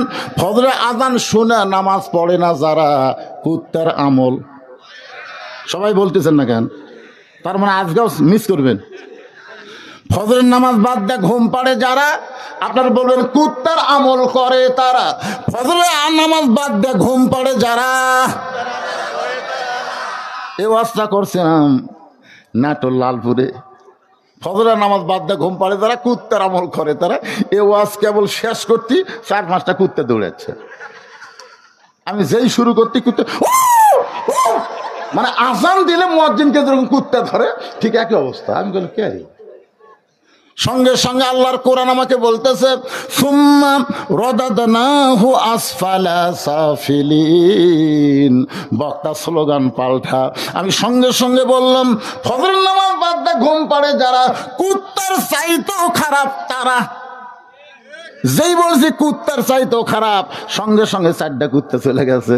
বুঝাইলো ফজর বাদ দিয়ে ঘুম পাড়ে যারা, এরা কুত্তার চাইতেও খারাপ। ওমর ফারুক বললেন আজানের গুরুত্ব দিও। এতদিন রাখাল নামাজ পড়েছে বারান্দায়, কিন্তু আজকে নামাজ পড়বে সামনে কাতারে। মসজিদের মধ্যে ঢুকতে গেলে আপনি ইচ্ছা মতো ঢুকতে পারবেন না, আল্লাহর আইন মোতাবেক ঢোকা লাগবে। জোরে কোন ঠিক কিনা? আল্লাহর আইন মোতাবেক ঢুকতে গেলে কোন পা? এই সবাই জোরে, যারা ঢোকেন তারা জোরে বলেন কোন পা? আপনি দল করেন বামপন্থী, আর মসজিদ ঢোকার সময় ডান পা দিলেন, একটাবার কি খেয়াল করলেন না? বামপন্থী হলো মানুষের আইন, আর ডানপন্থী হলো আমার আল্লাহর আইন। মসজিদে যখন ঢুকবেন, আল্লাহর ঘরের মধ্যে ঢুকতেছেন, মসজিদ থেকে যখন বের হবেন তখন বাম পায়ে বের হচ্ছেন। আল্লাহর আইন মানে যারা ডানপন্থী বান্দা তারা, আর দুনিয়ার আইন মানে যারা বামপন্থী বান্দা তারা। হাসরের ময়দান আমল নামা যাদের ডান হাতে দিবে, হাসতে হাসতে তারা তারা জান্নাতে যাবে, আর বাম হাতে আমল পাবে, কানতে কানতে জাহান্নামে যাওয়া লাগবে। এখন আপনারা বলেন, মসজিদের আইন মানবেন না বাংলাদেশের বাহিরের আইন মানবেন? এই চিন্তা ভাবনা নিয়ে কথাগুলো শুনতে হবে। রাখাল মসজিদের মধ্যে ঢুকতেছে ডান পায়ে, শুধু ডান পায়ে ঢুকতেছে না, জবান খুলে একটা দোয়া পড়তেছে, আল্লাহুম্মা আফতাহ লি আবওয়াবা রহমাতিক। দোয়াটা পারেন আপনারা? আল্লাহুম্মা আফতাহ লি আবওয়াবা রহমাতিক। এই দোয়াটা পড়ে রাখাল মসজিদের মধ্যে ঢুকে সামনে কাতারে যাবার চাই। কোন কাতার? প্রত্যেকটা সাহাবী নড়ে সরে রাখালকে যাওয়ার রাস্তা ঘুরে দেয়। রাখাল বুকত খাবার দেয়, বলে বাহিরে ভাবলাম কি আর ভিতরে দেখতেছি কি। বাহিরে মনে করলাম দামি দামি সাহাবী, আর ভিতরে ঢুকে দেখতেছি আমিও যা, এরাও তাই। এটা কিন্তু ভিতরে না ঢুকলে বোঝা যায় না। বাইরে থেকে মনে করে বাদশাহ শাহজাহান, কিন্তু ভিতরে ঢুকে দেখে দুই হাত তুলে বাদশাহ কাঁদতেছে, ও বাদশার বাদশাহ, তোমার দরবারে আমি ফকির। তাবারাকাল্লাযী বিয়াদিহিল মুলকু ওয়া হুয়া আলা কুল্লি শাইইন কাদির। গোটা পৃথিবীর রাজত্ব, কর্তৃত্ব, মালিকানা কার হাতে? সমস্ত ক্ষমতার মালিক কে? বাহিরে 14 দল 20 দল, বাহিরে 14 দল 20 দল, কিন্তু ভিতরে ঢোকেন তখন কিন্তু আর 14-20 থাকবে না, সবাই এক কাতার হবে। জোরে কোন ঠিক কিনা? 3 জন মুসল্লির, একজন জামাত, একজন বিএনপি, একজন আওয়ামী লীগ। হুজুর নাই। এখন নামাজের সময় হয়ে গেল রে। এখন আপনারা বলেন তো, এই 3 দলের 3 জনের মধ্যে কে ইমামতি করবি? এটা কোয়া লাগবে না? আপনার বুঝতেই পারতেছেন, এই দুটা খালি দল করে, কিন্তু ভিতরের খবর খুব কম। তো এখন বলতেছে, কে ভাই তোর দল ক্ষমতা আছে, তুই সামনে যা। আওয়ামী লীগ বলতেছে, মাঝে মধ্যে ঢুকি রে, সবসময় ঢুকি না, এ খালি ঢুকি রে, ওই জায়গা থামি যাবো। কে ভাই বিএমপি তুই? আকামত দেবো তা আমার সামনে তো বলতেছে, ভাই কে রে ভাই, এখন তোরা কি নিয়ত করবো রে? একটু দেখি তো বেহাজাল রাজাকার কবো না ইমাম কবো? আওয়ামী লীগ বলতে যাই, তুই বাইরের কথা ভিতরে বলিস কেন রে? বাইরে আমরা যে দল করি, ভিতরে ঢোকার পরে কোনো দল নাই, আমরা কাতার সোজা করবো। ধরে কোন কথা ঠিক কি না? আওয়ামী লীগ, বিএনপি, জাতীয় পার্টি সবাই যেমন মসজিদের মধ্যে গেলে কাতার হয়, মৃত্যুবরণ করলে সবাই কিন্তু একই গোরস্থানের মধ্যে কবর হয়। জোরে কোন ঠিক কি না? তাহলে মসজিদের ভিতরে একই থাকবেন, কবরের মধ্যে একসঙ্গে শুয়ে থাকবেন। খামাখা এত দল কেন করবেন ভাই? একটু মোহব্বত করে কথাগুলো শুনবেন। ওয়াতাসিমু বিহাবলিল্লাহি জামিয়া ওয়ালা তাফাররাকু। রাখাল যাইতে যাইতে সামনে কাতারে গিয়া, মেহরাব বরাবর সামনে কাতারে ফজরের 2 রাকাত সুন্নত আছে। ফজরের ফরজের পূর্বে 2 রাকাত সুন্নত আছে না নাই? রাখাল 2 রাকাত সুন্নত নামাজ পড়ে চুপটি করে বসে আছেন, চুপ করে বসে আছেন, আর মনের মধ্যে খালি আশা, জীবনের শ্রেষ্ঠ একটা চাহিদা আল্লাহ। হযরত ওমর ফারুককে এক নজর দেখব, ওমরকে এক নজর দেখার জন্য রাখাল যখন চুপটি করে বসে আছেন, এমন সময় একজন সাহাবী মসজিদের মধ্যে ঢুকছেন। ওই সাহাবীর নাম হলো ওসমান গনি। নাম কি? ওসমান গনি মসজিদের মধ্যে ঢুকে দেখে আমার জায়গাতে বসে আছে। যেই জায়গায় ওসমান গনি নামাজ পড়ে সেই জায়গায় একজন বসে আছে, সেই জন্য হলো রাখাল। ওসমান গনি চিন্তায় পড়ে গেল, আমার জায়গায় এটা কে বসলো? মসজিদের মধ্যে একজনের জায়গা হলো নির্দিষ্ট, তিনি হলেন ইমাম। ইমাম ছাড়া কারো জায়গা নির্দিষ্ট নয়, কিন্তু ওসমান গনি কেন বলতেছে আমার জায়গায় কে? এইটা আল্লাহর নবী চিনি বিন্যাস করে দিয়েছে। রাসূল বলেছেন, সাহাবীরা রে, আমি নবী যতদিন ইমামতি করব, আমি বরাবর পিছনে যিনি দাঁড়াবে তার নাম হলো আবু বকর। আবু বকর যখন ইমাম হবে, আবু বকর বরাবর পিছনে যিনি দাঁড়াবে তার নাম হলো ওমর। ওমর যখন ইমামতি করবে, ওমর বরাবর পিছনে যিনি দাঁড়াবে তার নাম হলো ওসমান। ওসমান যখন ইমাম হবে, ওসমান বরাবর পিছনে দাঁড়াবে তার নাম হলো আলী। আমার আলী যখন ইমাম হবে, আলী বরাবর পিছনে। নবী যখন কারো নাম না বলতেছে, সাহাবীরা বলে, রাসূলুল্লাহ, হযরত আলী যখন ইমাম হবে, আলী বরাবর পিছনে কে দাঁড়াবে? রাসূল বললেন, মা ইয়ান্তিকু আনিল হাওয়া ইন হুয়া ইল্লা ওয়াহুন ইউহা। আমি নবী ততক্ষণ বলতে পারি না যতক্ষণ আল্লাহ আমাকে না বলায়। ওই আলী পর্যন্তই হলো খোলাফায়ে রাশেদিন। তাহলে হযরত উমর যখন ইমামতি করবে, উমর বরাবর পিছনে কে দাঁড়াবে? এই জোরে খান, কে দাঁড়াবে? কিন্তু আয়েশা থেকে জায়গা দখল। আল্লাহ নবী বলেছেন, আমার যত সাহাবী সবচাইতে নরম করিগার সাহাবীর নাম হলো ওসমান গনি। ওসমান গনি রাখালের কাছে এসে দেখে সামান্য একটু ফাঁকা জায়গা, ওই ফাঁকা জায়গা সুন্নত নামাজ পড়লেন। 2 রাকাত সুন্নত নামাজ পড়ে ওসমান গনি 3বার রাখালের দিকে তাকাইছে। কয়বার? তাকানোর কারণ হলো কোনো দিনও দেখেনি, বুঝতেছেন না? মালদা নরম মানুষ। কিতাবে আছে 3বার তাকাছে, 3বারে রাখালের রূপ 3 রকম। প্রথম তাকাতে, দ্বিতীয়বার তাকাতে, তৃতীয়বার সে তাকাতে, বারবার কি দেখি মিয়া?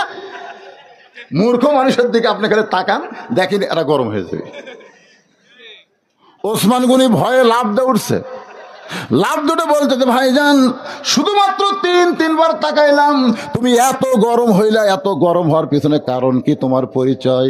রাখাল বলতেছে, আমার পরিচয় হলো আমি বারান্দাত নামাজ পড়ি, আমি হলাম একজন রাখাল। যেই বলেছে আমি একজন রাখাল, সঙ্গে সঙ্গে ওসমান গনি মুচকি মুচকি হাসতেছে।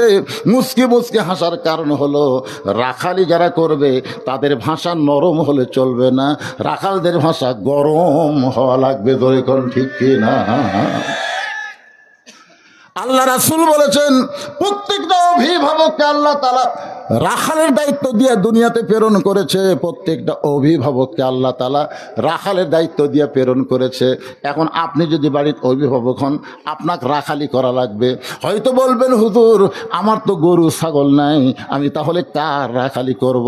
আপনি চোখ বন্ধ করে দেখেন, আছে, চোখ বন্ধ করে দেখেন, ভালো করে দেখেন, কারণ 2 চোখ দিয়ে ভালো দেখা যায় না। চোখ বন্ধ করেন, আছে। আপনার বাড়িতে একটা 42 বছরের গাভী আছে, 42 বছরের। এই গাভী মানে আপনার বউ। আপনি মসজিদের সামনে কাতারে নামাজ পড়েন আর আপনার গাভী ভারতের চ্যানেল দেখে। হ্যাঁ, আপনি মসজিদ আল্লাহু আকবার করেন আর আপনার গাভী ভারতের চ্যানেলে হরি হরি হরি হরি। জোরে কোন কথা ঠিক কিনা? আপনি এখন বাড়িতে এসে যদি দেখেন আপনার বউ ভারতের চ্যানেল দেখতেছে, আপনি তখন কি করবেন? রাখালি করা লাগবে না? রাখালি করা মানে আপনার গরু ঘাস খাচ্ছে, খাক, কিন্তু পরের আবাদে যদি যায়, আবার পরের আবাদে এই তো ভারতের চ্যানেল দেখতেছে মানে কি পরের আবাদত গেছে। এই ভারত আমাদের 400 বছরের পুরাতন বাবরি মসজিদ ভাঙ্গা রাম মন্দির বানাচ্ছে। সেই ভারতের কোন চ্যানেল বাংলার মুসলমানের ঘরে চলতে দেওয়া যাবে না। ধরে কোন কথা ঠিক না? এই ভারত কি করেনি? এই ভারত আমাকে হাসিনাকে আশ্রয় দিয়ে খালি হাসিনাকে ভালোবাসে, বাংলাদেশও দেখতে পারে না। সেদিন একটা উগ্রপন্থী নেতা বলেছে, বাংলাদেশের 3 দিকে ভারত, একদিকে সাগর, যদি আমরা বাংলাদেশকে ধরি 15 মিনিট টিকতে পারবে না। 15 মিনিট বোধে বাংলাদেশ টিকবে না। এই শালা উগ্রপন্থী নেতা কথা। সাথে সাথে আমি ফেসবুকে একটা স্ট্যাটাস দিছি, টাইম 15 মিনিট দিলাম, তোরা আয়। আমাকে এক হাতে থাকবে লাঠি, এক হাতে থাকবে খুর।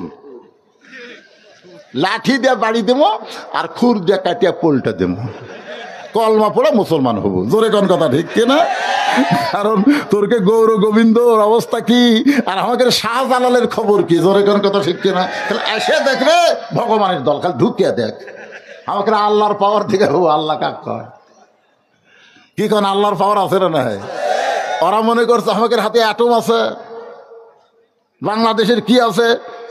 আমাদের জাতির পিতার ইমান আছে, নমরুদের আগুনের চুলা আছে। ইমানের কাছে চুলা যেমন অচল হয়ে গেছে, বাংলাদেশের মুসলমান ইমানের কাছে ভারতের সমস্ত অস্ত্র বিকল হয়ে যাবে। জোরে কোন কথা ঠিক না? অ্যাটম বোমা পড়বে ঠিকই, ফাটবে না। ফাটানোর মালিক কে? আল্লাহ যদি বলে যে তরমুজ হয়ে যা, তরমুজ, ওরা সেই রকম অ্যাটম মারিয়া পরে দেখতেছে, দূরবীন যন্ত্র দেখতে রে অ্যাটমের খবর কি, দেখে ছোট ছোট বাচ্চারা চাকু দিয়ে কেটে কেটে খাচ্ছে। মানে আগুনের চুলে যদি শান্তির বাগান করে দেয় আল্লাহ, তাহলে অ্যাটম তরমুজ করে নিতে পারবি না? কত পারবে কি পারবে না? কাটা কাটা খায় ওরা, হায় হায় বাংলাদেশের ছেলেরা অ্যাটম খায়। ঢুকে দেখ পাগলা, এই যে কাজী ইব্রাহিম গত পরশুদিন কি বলেছে, দিল্লি ঢাকা টু দিল্লি না, ঢাকা শুধু মুসলমানের না, অচিরেই দিল্লি মুসলমানের হয়ে যাবে। কারণ ভারতে এ পর্যন্ত 30 কোটি মুসলমান, সুবহানাল্লাহ কর না কেন? আমাদের বাংলাদেশে 20 কোটি, 30 আর 20 পাকিস্তানত। 3 দিক থেকে যখন তোরকে ভিতর থেকে ওরা মারবি, ভিতরে জেলে মুসলমান, ভিতর থেকে মারবি, আমরা বাইরে থেকে মারবো, ওরা সাইড থেকে বসাবি, ওরা সাইড থেকে বসাবি, তোরকে ভগবান তোরকে বাঁচাবার পারবি? এই জন্য যেটি আছো সেটি থাক, সেখানেই থাকলে। ভারতের মালওয়ানের বাচ্চারা বাংলাদেশে ঢুকতে চাস না, বাংলাদেশের প্রত্যেকটা হিন্দুদের জিজ্ঞাসা করে দেখো, ওদেরকে আমরা জামায় আদরে রেখেছি, জোরে কোন কথা ঠিক কিনা? কে যেন ওদেরকে একটা উষ্ঠে দেয়, আমরা হিন্দু করে কষ্ট দিচ্ছি। আমার এলাকার আকাশমোহন থেকে জিজ্ঞাসা করলাম, কে বাবা তোদেরকে কোনো মুসলমান কষ্ট দিতে? মামা যে কি কয়, আমাকে মামা করে কয়, কি যে কন, বাংলাদেশের হিন্দুরা জামাইয়ের সম্মানে আছে, ওরকে মূর্তি পর্যন্ত আমরা পহরা দিছি, জোরে কোন কথা ঠিক কিনা? আর এই শালা ভারত কত বড় স্বার্থপর দেখেন, আমরা রাত জায়গায় মূর্তি পহরা দিলাম, আর ওরা আমাকে নামে উস্কানির কথা বলতেছে। একটু মনোযোগ দিয়ে শুনবেন। রাখাল যখন বলতেছে আমি রাখাল, ওসমান গনি মুসকি মুসকি হাসতেছে। কারণ রাখাল যারা হবে তাদের ভাষা নরম হলে হবে না, রাখালের ভাষা কি হওয়া লাগবে? আপনার ছেলে সকালবেলা বার হয়ে গেল, আপনার একটা আইডিয়া আছে, আইডিয়া মানে ছেলে, এই আইডিয়াটাকে আপনি যদি সাইজ না করেন, রাখালি না করেন, এই যে কি করতেছে সবসময় খালি একটা মোবাইল, সব সময় দেখবেন 3-4 জন একটি বসে আছে, 3-4টা ছেলে। আগে কিন্তু আমরা এক বসলে অনেক গল্প করতাম, কিন্তু এখন আর গল্প করে না, 4 জন বসছে, এর মধ্যে একজন যাই এটা করতেছে, বুঝলেন? উই আর কোনো দিকে খেয়াল নেই।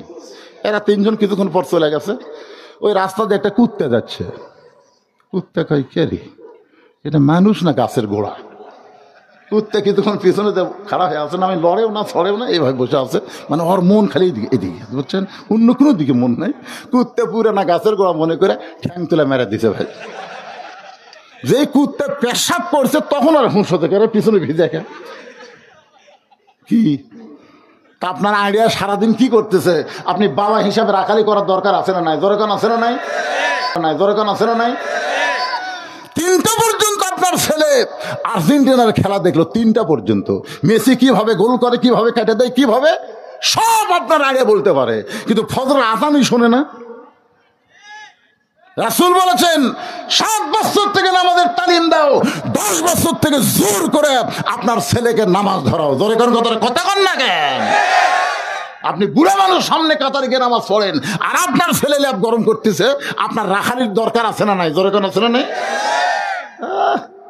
বাপে একলা নামাজ পড়ে, দুপুর বেলা খাওয়ার সময় বাবু বাবু আসো ভাত খাই। ও নামাজের সময় তুই টাকা পারিস না, ভাত খাওয়ার সময় ডাকতেছে আসো বাবা। ফেরেশতাকে আল্লাহ নামাজে বুড়ে একলা গেল, আর খাবার সময় বেটাকে ডাকলো। আল্লাহ কয় বেটা হচ্ছে না, আইডিয়া হচ্ছে, আইডিয়া। তা আপনার ছেলের উপর আপনার রাখালি করার দরকার আছে না নাই? যদি আপনার একটা বকনা থাকে, বয়স হলো 17 বছর, হয়তো বলবেন হুজুর বকনা কি? বকনা হলো আপনার মেয়ে। আপনার মেয়েকে আপনি কি করবেন একটু চিন্তা করে দেখেন তো। আপনার মেয়েকে আপনি পরিমণি করবেন না ফাতেমা করবেন? একজন মুসলমান হিসাবে আপনার মেয়েকে আপনি পরিমণি করতে পারেন না, ফাতেমার চরিত্র দেওয়া লাগবে। আর ফাতেমার চরিত্র যদি আপনার মেয়েকে দিবার চান, তাহলে পর্দার বিধান আপনার মেয়ের উপর সাব্যস্ত করতে হবে। অকরনা ফি বুয়ুতিকুন্না ওয়ালা তাবাররাজনা তাবাররুজাল জাহিলিয়াতিল উলা। 9 বছরের ফাতেমা, 9 বছরের ফাতেমা হাতের মধ্যে চুরি দিয়া মুস্কি মুস্কি হাসতেছে। এ দৃশ্য আল্লাহর নবী দেখেছে।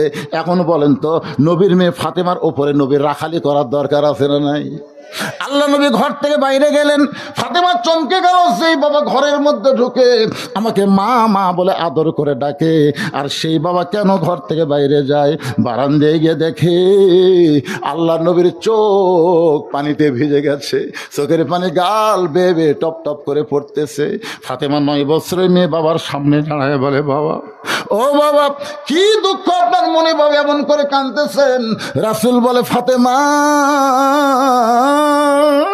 ও ফাতেমা, তুই নবীর মেয়ে বলে তুই জান্নাতি, তুই নবীর মেয়ে বলে তুই জান্নাতি, এইটা কখনো মনে করবি না।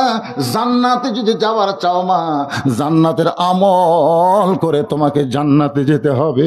ও ফাতেমা, এই দুনিয়ার সাজ না মা, আখিরাতে আল্লাহ তোমাকে অনেক সুন্দর করে সাজায় দিবে। বাল তুসিরুনাল হায়াতাদ দুনিয়া ওয়াল আখিরাতু খায়রু ওয়া আবকা। সঙ্গে সঙ্গে ফাতেমা হাতের চুরি খুলে বাড়িতে ফাইলা দেয়, চুরি খুলে বাড়িতে ফাইলা দেয়। 9 বছরের মেয়ে। নবী সহ্য করতে পারলেন না, নবী দৌড়ে গিয়া ওই চুরি 2টা করে জামার পকেটের মধ্যে ঢুকাইলেন। ফাতেমা বলেন, বাবা, যেই চুরি হাতে দেওয়ার কারণে আপনি ঘর থেকে বাইরে গেলেন, বারান্দায় কাঁদতেছেন, আমি সেই চুরি ফাইলা দিলাম বাবা, আপনি কেন করে পকেটের মধ্যে ঢুকাইলেন? রাসূল বলে, ফাতেমা, আয় আয়, তুই আমার কাছে আয়। ফাতেমা রে, তুই আমার কলিজার টুকরা মা, তুই আমার কলিজার টুকরা মা। ফাতেমা রে, এই চুরি আমি যত্ন করে রাইখা দিব মা। এই চুরি শুধু যত্ন করব না, একদিন তোর নাকে নাকফুল পরায় দিব, একদিন তোর কানের দুল পরায় দিব, একদিন তোর গলাত মালা পরায় দিব। ফাতেমা বলে, কবে কবে কবে? আল্লাহ নবী বললেন, ফাতেমা, যেদিন তোমার বিবাহ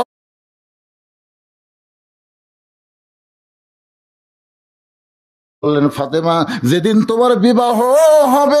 ও ফাতেমা, মেয়েরা কেবলমাত্র এক ব্যক্তির জন্য সাজতে পারে মা, সেই ব্যক্তি হলো তার স্বামী।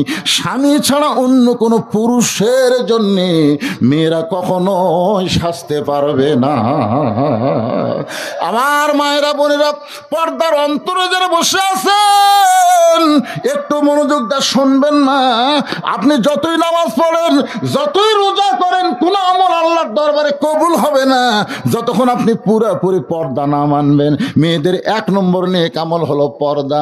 একটু মনোযোগ দিয়ে শোনেন। তাহলে রাখালি করতে গেলে আপনার বিবি, আপনার ছেলে, আপনার মেয়ের উপরে আপনার রাখালি করার দরকার আছে না নাই?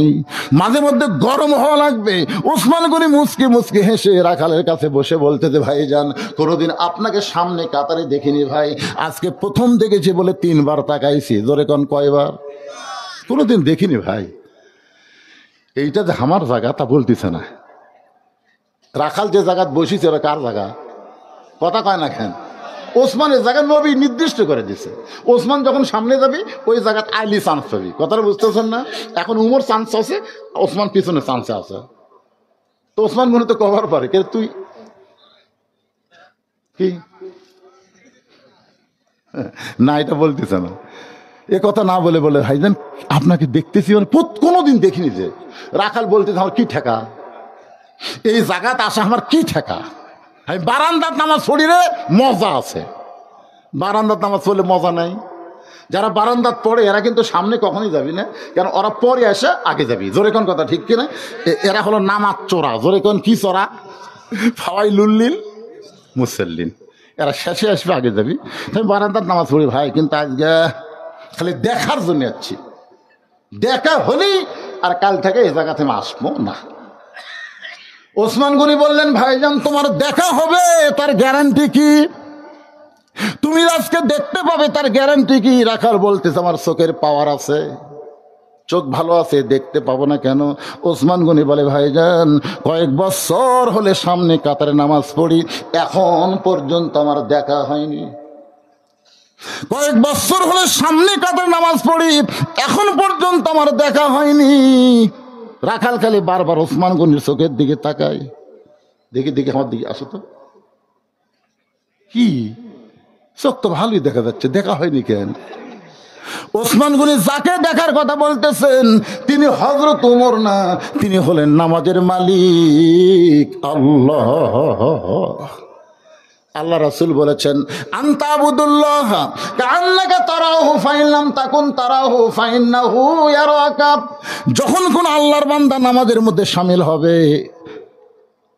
যখন নামাজের মধ্যে শামিল হবে, নামাজের মালিক আল্লাহকে দেখতে পাবে। আল্লাহ যদি দেখা সম্ভব না হয়, আল্লাহ তাকে দেখতেছে এই বিশ্বাস তার কলিজার মধ্যে ঢুকবে। জোরে কোন সুবহানাল্লাহ। তাহলে ওসমান গনি কয়েক বছর সামনে কাতার নামাজ পড়ে কাকে দেখার জন্যে? জোরে বলেন কাকে? আর রাখাল দেখতে আইছে কাকে? হযরত ওমরকে। দুইজনে দেখতে চায়, কিন্তু দুইজনের দেখা কিন্তু দুই রকম। রাখাল বলতেছে তুমি আমার হাত ধরো, ওসমান গনি বলতেছে দেখেন সাহস কি, আমার হাত ধরো, আমি নিজেও দেখব এবং তোমাকেও দেখায় দিব। এই কথা যেই মাত্র রাখাল কইছে, সঙ্গে সঙ্গে আল্লাহর কোরআন ওসমান গনির সামনে এসে আমানুত্তাকুল্লাহা ওয়া কুনু মা'আস সাদিকিন। আত্তাকুল্লাহ হাক্কা তুকাতিহি ওয়া লা তামুতুন্না ইল্লা ওয়া আনতুম মুসলিমুন। আল্লাহর কোরআন বলতেছে, ইয়া আইয়ুহাল্লাযীনা আমানুত্তাকুল্লাহা ওয়া কুনু মা'আস সাদিকিন। ওসমান, আল্লাহর ভয় যদি কলিজার মধ্যে রাখতে চাও, একটা সত্যবাদীর সাথী হও। ওসমান গনি ভাবতেছে, আল্লাহ রে, নিজের যোগ্যতায় তোমাকে আমি দেখতে পাইনি, এত বছর হয়ে সামনে কাতারে পড়তেছি, আমার যোগ্যতা নেই। আজকে ফাঁসি, আজকে একটা ফাঁসি, ও নিজেও দেখবে এবং আমাকেও দেখাবে। সুবহানাল্লাহ খান না কেন? ওসমান গনি কেমন নরম মানুষ ছিলেন, কেমন ভালো মানুষ ছিলেন। যারা হজ করতে গেছেন, জান্নাতুল বাকির মধ্যে যখনই ঢুকবেন, সর্বপ্রথম যেই কবরটা পাবেন, সেই কবরটা হলো ওসমান গনির কবর। এখানে হাজী সাহেবরা আছে না নাই? স্টেজের উপর একটাও নাই। আপনি গেছিলেন? আপনি গেছিলেন? দেখছেন তো কবর? কলজা শান্তি ভাই রে। এই জান্নাতুল বাকির মধ্যে 10,000 সাহাবী শুয়ে আছে। সুবহানাল্লাহ না কেন? কত সাহাবী? আর আমাদের বাংলাদেশের তো একটা সাহাবীও নেই। যে কয়টা আছে, আল্লাহর ওলি আছে, কিন্তু সাহাবী নেই। সাহাবী বোঝেন আপনারা? রাদিয়াল্লাহু আনহুম ওয়া রাদু আন যালিকা লিমান খাশিয়া রাব্বাহ। নবীর সাহাবী যারা বিনা হিসাবে জান্নাতি, তারা। ধরে কোন সুবহানাল্লাহ। আর ওসমান গনি তো জান্নাতের সার্টিফিকেট পাওয়া কয় নম্বর? 3 নম্বর। 3 নম্বর। আবু বকর, ওমর, সিরিয়াল বোঝেন না? আবু বকর, ওমর, ওসমান। দেখবেন কোন মাজার টাজার কিছু নেই, একটা কালো পাথর, ওই কালো পাথরের ভিতরে লেখা আছে ছোট্ট করে ওসমান গনি। কোরআনে আল্লাহ বলেছে, আল্লাহ গানিয়ুন ওয়া আনতুমুল ফুকারা, আমি আল্লাহ হলাম ধনী, বাদ বাকি সবাই ফকির। ইল্লা, নবী বলেছেন, ইল্লা ওসমান ও গানিয়ুন, এক ধনী হলো ওসমান। সাহাবেরা বললেন, হুজুর ওসমান কেমনে ধনী হলো? আল্লাহ রাসূল বললেন, তাহলে শোনো। আমি একদিন বসে আছি মসজিদ নববীতে, এমন সময় এক সাহাবী এসে আমাকে বলতেছে, ইয়া রাসূলুল্লাহ, আমি পেটে বড় ক্ষুধা নিয়ে আপনার কাছে আইছি, যদি পারেন আমাকে একটু সাহায্য করেন। তুলে দেখালেন। সাহাবী তাকায় দেখে ক্ষুধার জ্বালায় নবী পেটে পাথর বাঁধতে বসে আছে। গরিব সাহেব বলতেছে, যাই। রাসূল বলেন, কেন যাবা? বলে, আপনার যে অবস্থা, আপনি আমাকে কি দিবেন? আল্লাহ রাসূল বলেন, পাগলা, আমি দিবার পারিনি, এমন একজন মানুষের কথা বলতেছি, তার কাছে যাও। বলে, সে কে? বলে, ওসমানের কাছে যাও। নবীর কথা মতো ওসমান গনির দরবারে যায়, দেখে ওসমান গনি সন্ধ্যার সময় আলো একটু বেশি হয়েছে, বাতির আলো একটু বেশি, শোলটা টেনে টেনে কমাচ্ছে। গরিব পাইকারে, এমন কিরপন মানুষ আছে? আমার ঘরও তার চাইতে বেশি আলো জ্বলে, আমি জীবনেও আর শোলটা টেনে আলো কমাই না, আর এই কিরপন আমার কিছু দিবি? নবীর কাছে গিয়ে বলতেছি, ইয়া রাসূলুল্লাহ, আপনি দিবার পারেন না ঠিক আছে, কিন্তু ওই কিরপনের কাছে পাঠাতেন কেন? আল্লাহ রাসূল কয়, তুমি কি তোমার অভাবের কথা কইছো? বলে, যে পরিবেশ দেখলাম বলার সাহস পেলাম না। আল্লাহ নবী বলে, আবার যাও। পরদিন সকালবেলায় গরিব সাহেব ওসমান গনির দরবারে এসে দেখে ওসমান গনি যেই বালিশে মাথা রেখে ঘুম পাড়ছে, ওই বালিশের কোনা ফাটা সামান্য তুলা ঘরের মধ্যে পড়ছে। ওই তুলাগুলো খুঁটায় খুঁটায় বালিশের খোলের মধ্যে ওসমান গনি ঢুকাইতেছে। এই দৃশ্য দেখার পরে গরিব মনে মনে কয়, এর চাইতে বেশি তুলা যদি আমার ঘরের মধ্যে পড়তো, আমি সামটা দেয়া ঝাড়ু দিয়ে ফেলে দিতাম।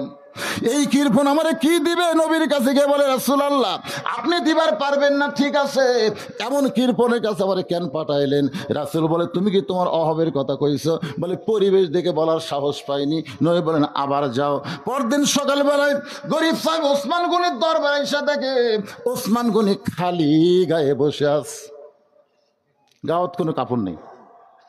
গরিব সাহাবী কয়, কে রে, খালি গায়ে বসে আছে। কিছুক্ষণ পর লক্ষ্য করে দেখে তার কোলের মধ্যে একটা পাঞ্জাবি কয়েক জায়গায় ছিঁড়ে গেছে। ওই পাঞ্জাবিটা সেলাই করবেন, কিন্তু শুয়ের মধ্যে সুতা ঢোকাবার পারতেছেন না। গরিব মনে মনে কয়, এত বড় ধনী মানুষ হাজারটা নতুন পাঞ্জাবি বানাবার পারে, দর্জির কাছে দিলেই তো হয়, কিন্তু নিজের শুয়ের মধ্যে সুতা ঢোকাইতে পারতেছে না। এর গরিব রাগ করে বলে, ওসমান ভাই, পিছন থেকে তাকায় বলে, আসসালামু আলাইকুম। ভাইজান, এই রাস্তা দিয়ে কোথায় যাও? বলে, যাওয়ার সময় দেখলাম আপনি বিপদে পড়েছেন, শুয়ের মধ্যে সুতা ঢোকাবার পারতেছেন না, আমি যদি এই কাজটা করে দেই আপনি কি নিবেন?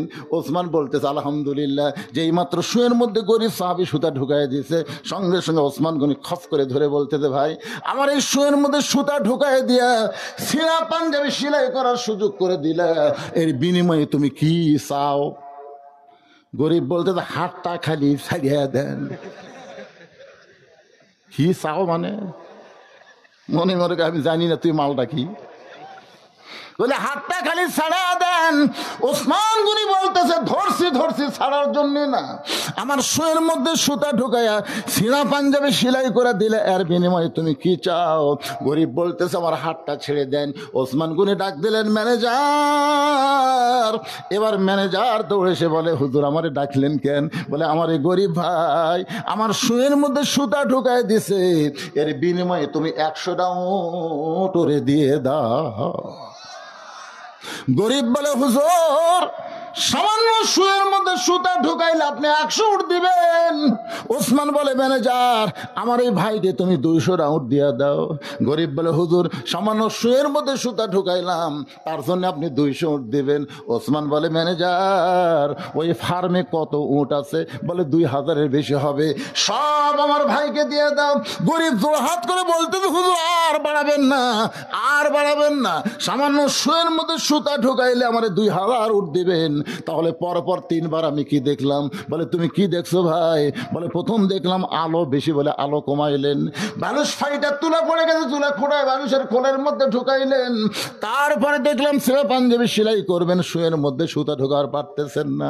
ওসমান গনি কান্দের বলে, ভাই তুমি 3 বার যেইটা দেখছো তার নাম হলো দুনিয়া, আর তোমার যেইটা দিলাম এর নাম হলো আখেরাত।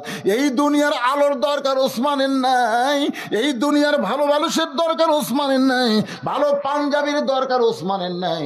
ওসমান হলো আখেরাতের বড় কাঙ্গাল। তোমাকে 2000 উট দিলাম, আল্লাহ জানের বিনিময়ে আখেরাতে আমাকে দিয়ে দেয়। কিন্তু যেদিন ডাক পড়িবে, সবাই বলেন, কিন্তু যেদিন ডাক পড়িবে কবর মাঝে যাইতে, জোগাড় কিছু করছো বন্ধু তার মাঝে বিছাইতে।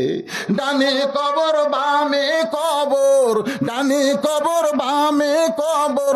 নিচে সবাই একটু আফসোসের সুরে বলেন, এমন আজাব দিবে রে ভাই কবরের ওই মাটিতে, গলা ফেটে রক্ত ঝরবে চিৎকারের ওই চোটেতে।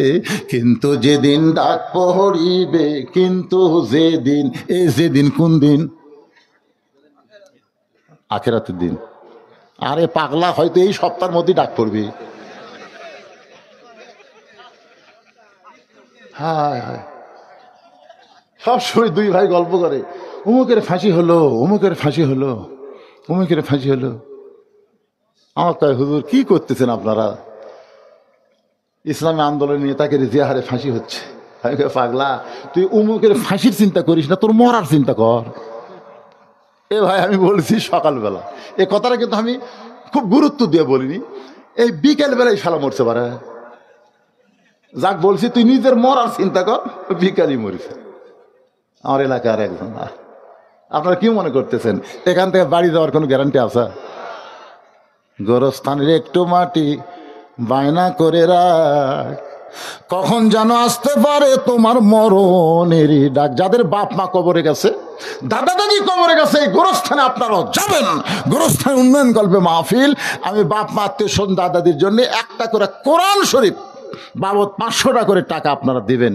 আল্লাহ 500 টাকা দেওয়া মানে একটা কোরআন শরীফ দান করা সব আপনার বাপ মার কবরে যেন। মেয়ের জন্য দোয়া চায়, 500 টাকা দান করেছে, আল্লাহ দান কবুল কর, আল্লাহুম্মা আমিন। কিছুক্ষণ পরে ফজরের জামাত শুরু হবে। ফজরের জামাত যখন শুরু হবে এমন সময় মুয়াজ্জিন আকামত শুরু করেছে। ওসমান গনি রাখালে হাতটা ধরে বসে আছে, মনে আছে না ভুলে গেছেন? নিজেও দেখবে এবং আমাকেও দেখাবে, মনে বড় আশা। নিজের যোগ্যতাই দেখতে পাইনি, আজকে হয়তো আল্লাহ একজন বান্দা পাঠাইছে, তার যোগ্যতায় আল্লাহ দেখা যাবে। সুবহানাল্লাহ কোন। যে যেমন তার বিশ্বাসটাও তেমন। ওসমান গনি যেমন নরম মানুষ ছিলেন, তাকওয়াবান মানুষ ছিলেন। আত্তাকুল্লাহ হাক্কা তুকাতিহি, জোরে কোন সুবহানাল্লাহ। হাত ধরে আছে রে, বড় আশা নিয়ে ওসমান গনি হাত ধরেছে। রাখাল ওসমান গনিকে বলেছে হাত ধরো, আমিও দেখবো, তোমাকেও দেখাই দিব। কিছুক্ষণ পরে যখন মুয়াজ্জিন আকামত শুরু করেছে এমন সময় হযরত ওমর মেহরাবের মধ্যে ঢুকছে। যেই মাত্র হযরত ওমর মেহরাবের মধ্যে ঢুকছে, রাখাল খালি বারবার দেখতেছে এরকম করে, আমার দিকে তাকান। ওসমান গনি কিন্তু হাত ধরে আছে। রাখাল দেখে আর কে রে, এটা তো ওই ব্যক্তি রে যার কাছে আমি বললাম হয়তো উমরকে দেখবো, আর আমাকে বললো সামনে কাতারে ডানাই দেখা দেবি, এটাই তো সেই। ওসমান গনি হাত ধরে আছে। মুয়াজ্জিন যেই মাত্র বলেছে কদ কামাতিস সালাহ, কদ কামাতিস সালাহ, সঙ্গে সঙ্গে রাখাল আল্লাহু আকবার। ওসমান গনি হাত ছাড়ে দিয়ে বলতে দে, ভাইজান ইমাম সাহেব ভুল করলে মানুষ লোকমা দেয়, এখন পর্যন্ত আকামতি শেষ হয়নি, তুমি আল্লাহু আকবার লোকমা দিলে। রাখাল বলতেছে এই জন্যই তো তুই কানা, এই জন্য সামনে কাতারে কয়েক বছর নামাজ পড়িস, এখন পর্যন্ত দেখতে পাস না আমি কি জন্য লোকমা দিলাম, মিয়া তুই জানিস না? এই কথা যেই মাত্র বলেছে দ্বিতীয় কাতারে একজন সাহাবী, 2 নম্বর কাতারে একজন সাহাবী দৌড়ে এসে রাখালের হাতটা হেঁচকা টান দেয়, বলে পাগল, তোকে আজকে সামনে দেখার পরে আমার সন্দেহ হয়েছে। এ পাগল, যে লোকটা তোর হাত ধরেছিল, যাকে তুই কানা কানা বলে তিরস্কার করলি, এই মহামানবকে তুই চিনিস? এই মহামানবকে তুই চিনিস? রাখাল চিল্লায় বলে বারান্দায় নামাজ পড়ি, ভিতরের কাউকে চিনি না, বারান্দায় নামাজ পড়ি, ভিতরের কাউকে চিনি না। সাহাবী কান্দার বলে পাগল রে, যে মানুষটাকে তুই কানা কানা বলে তিরস্কার করলি, ওই মানুষটি হলো আল্লাহ নবীর ডবল জামাই ওসমান গনি। রাখাল ছোট বাচ্চার মতন কান্দে, চিল্লা বলে এই জন্যই বারান্দায় নামাজ পড়ি, ভিতরে ঢোকার সাহস পাই না, ভিতরে নবীর দামি দামি সাহাবী, আমি রাখাল কেমনে ঢুকি? কিন্তু এই পথিক আমার সর্বনাশ করছে। ওমর ফারুকের দিকে আঙ্গুল দেখায় বলতেছে ওই পথিক আমার সর্বনাশ করেছে, ওই পথিক আমারে কইছে ওমরকে যদি দেখবার চাও তাহলে ফজরের নামাজ সামনে কাতারে আদায় করা লাগবে।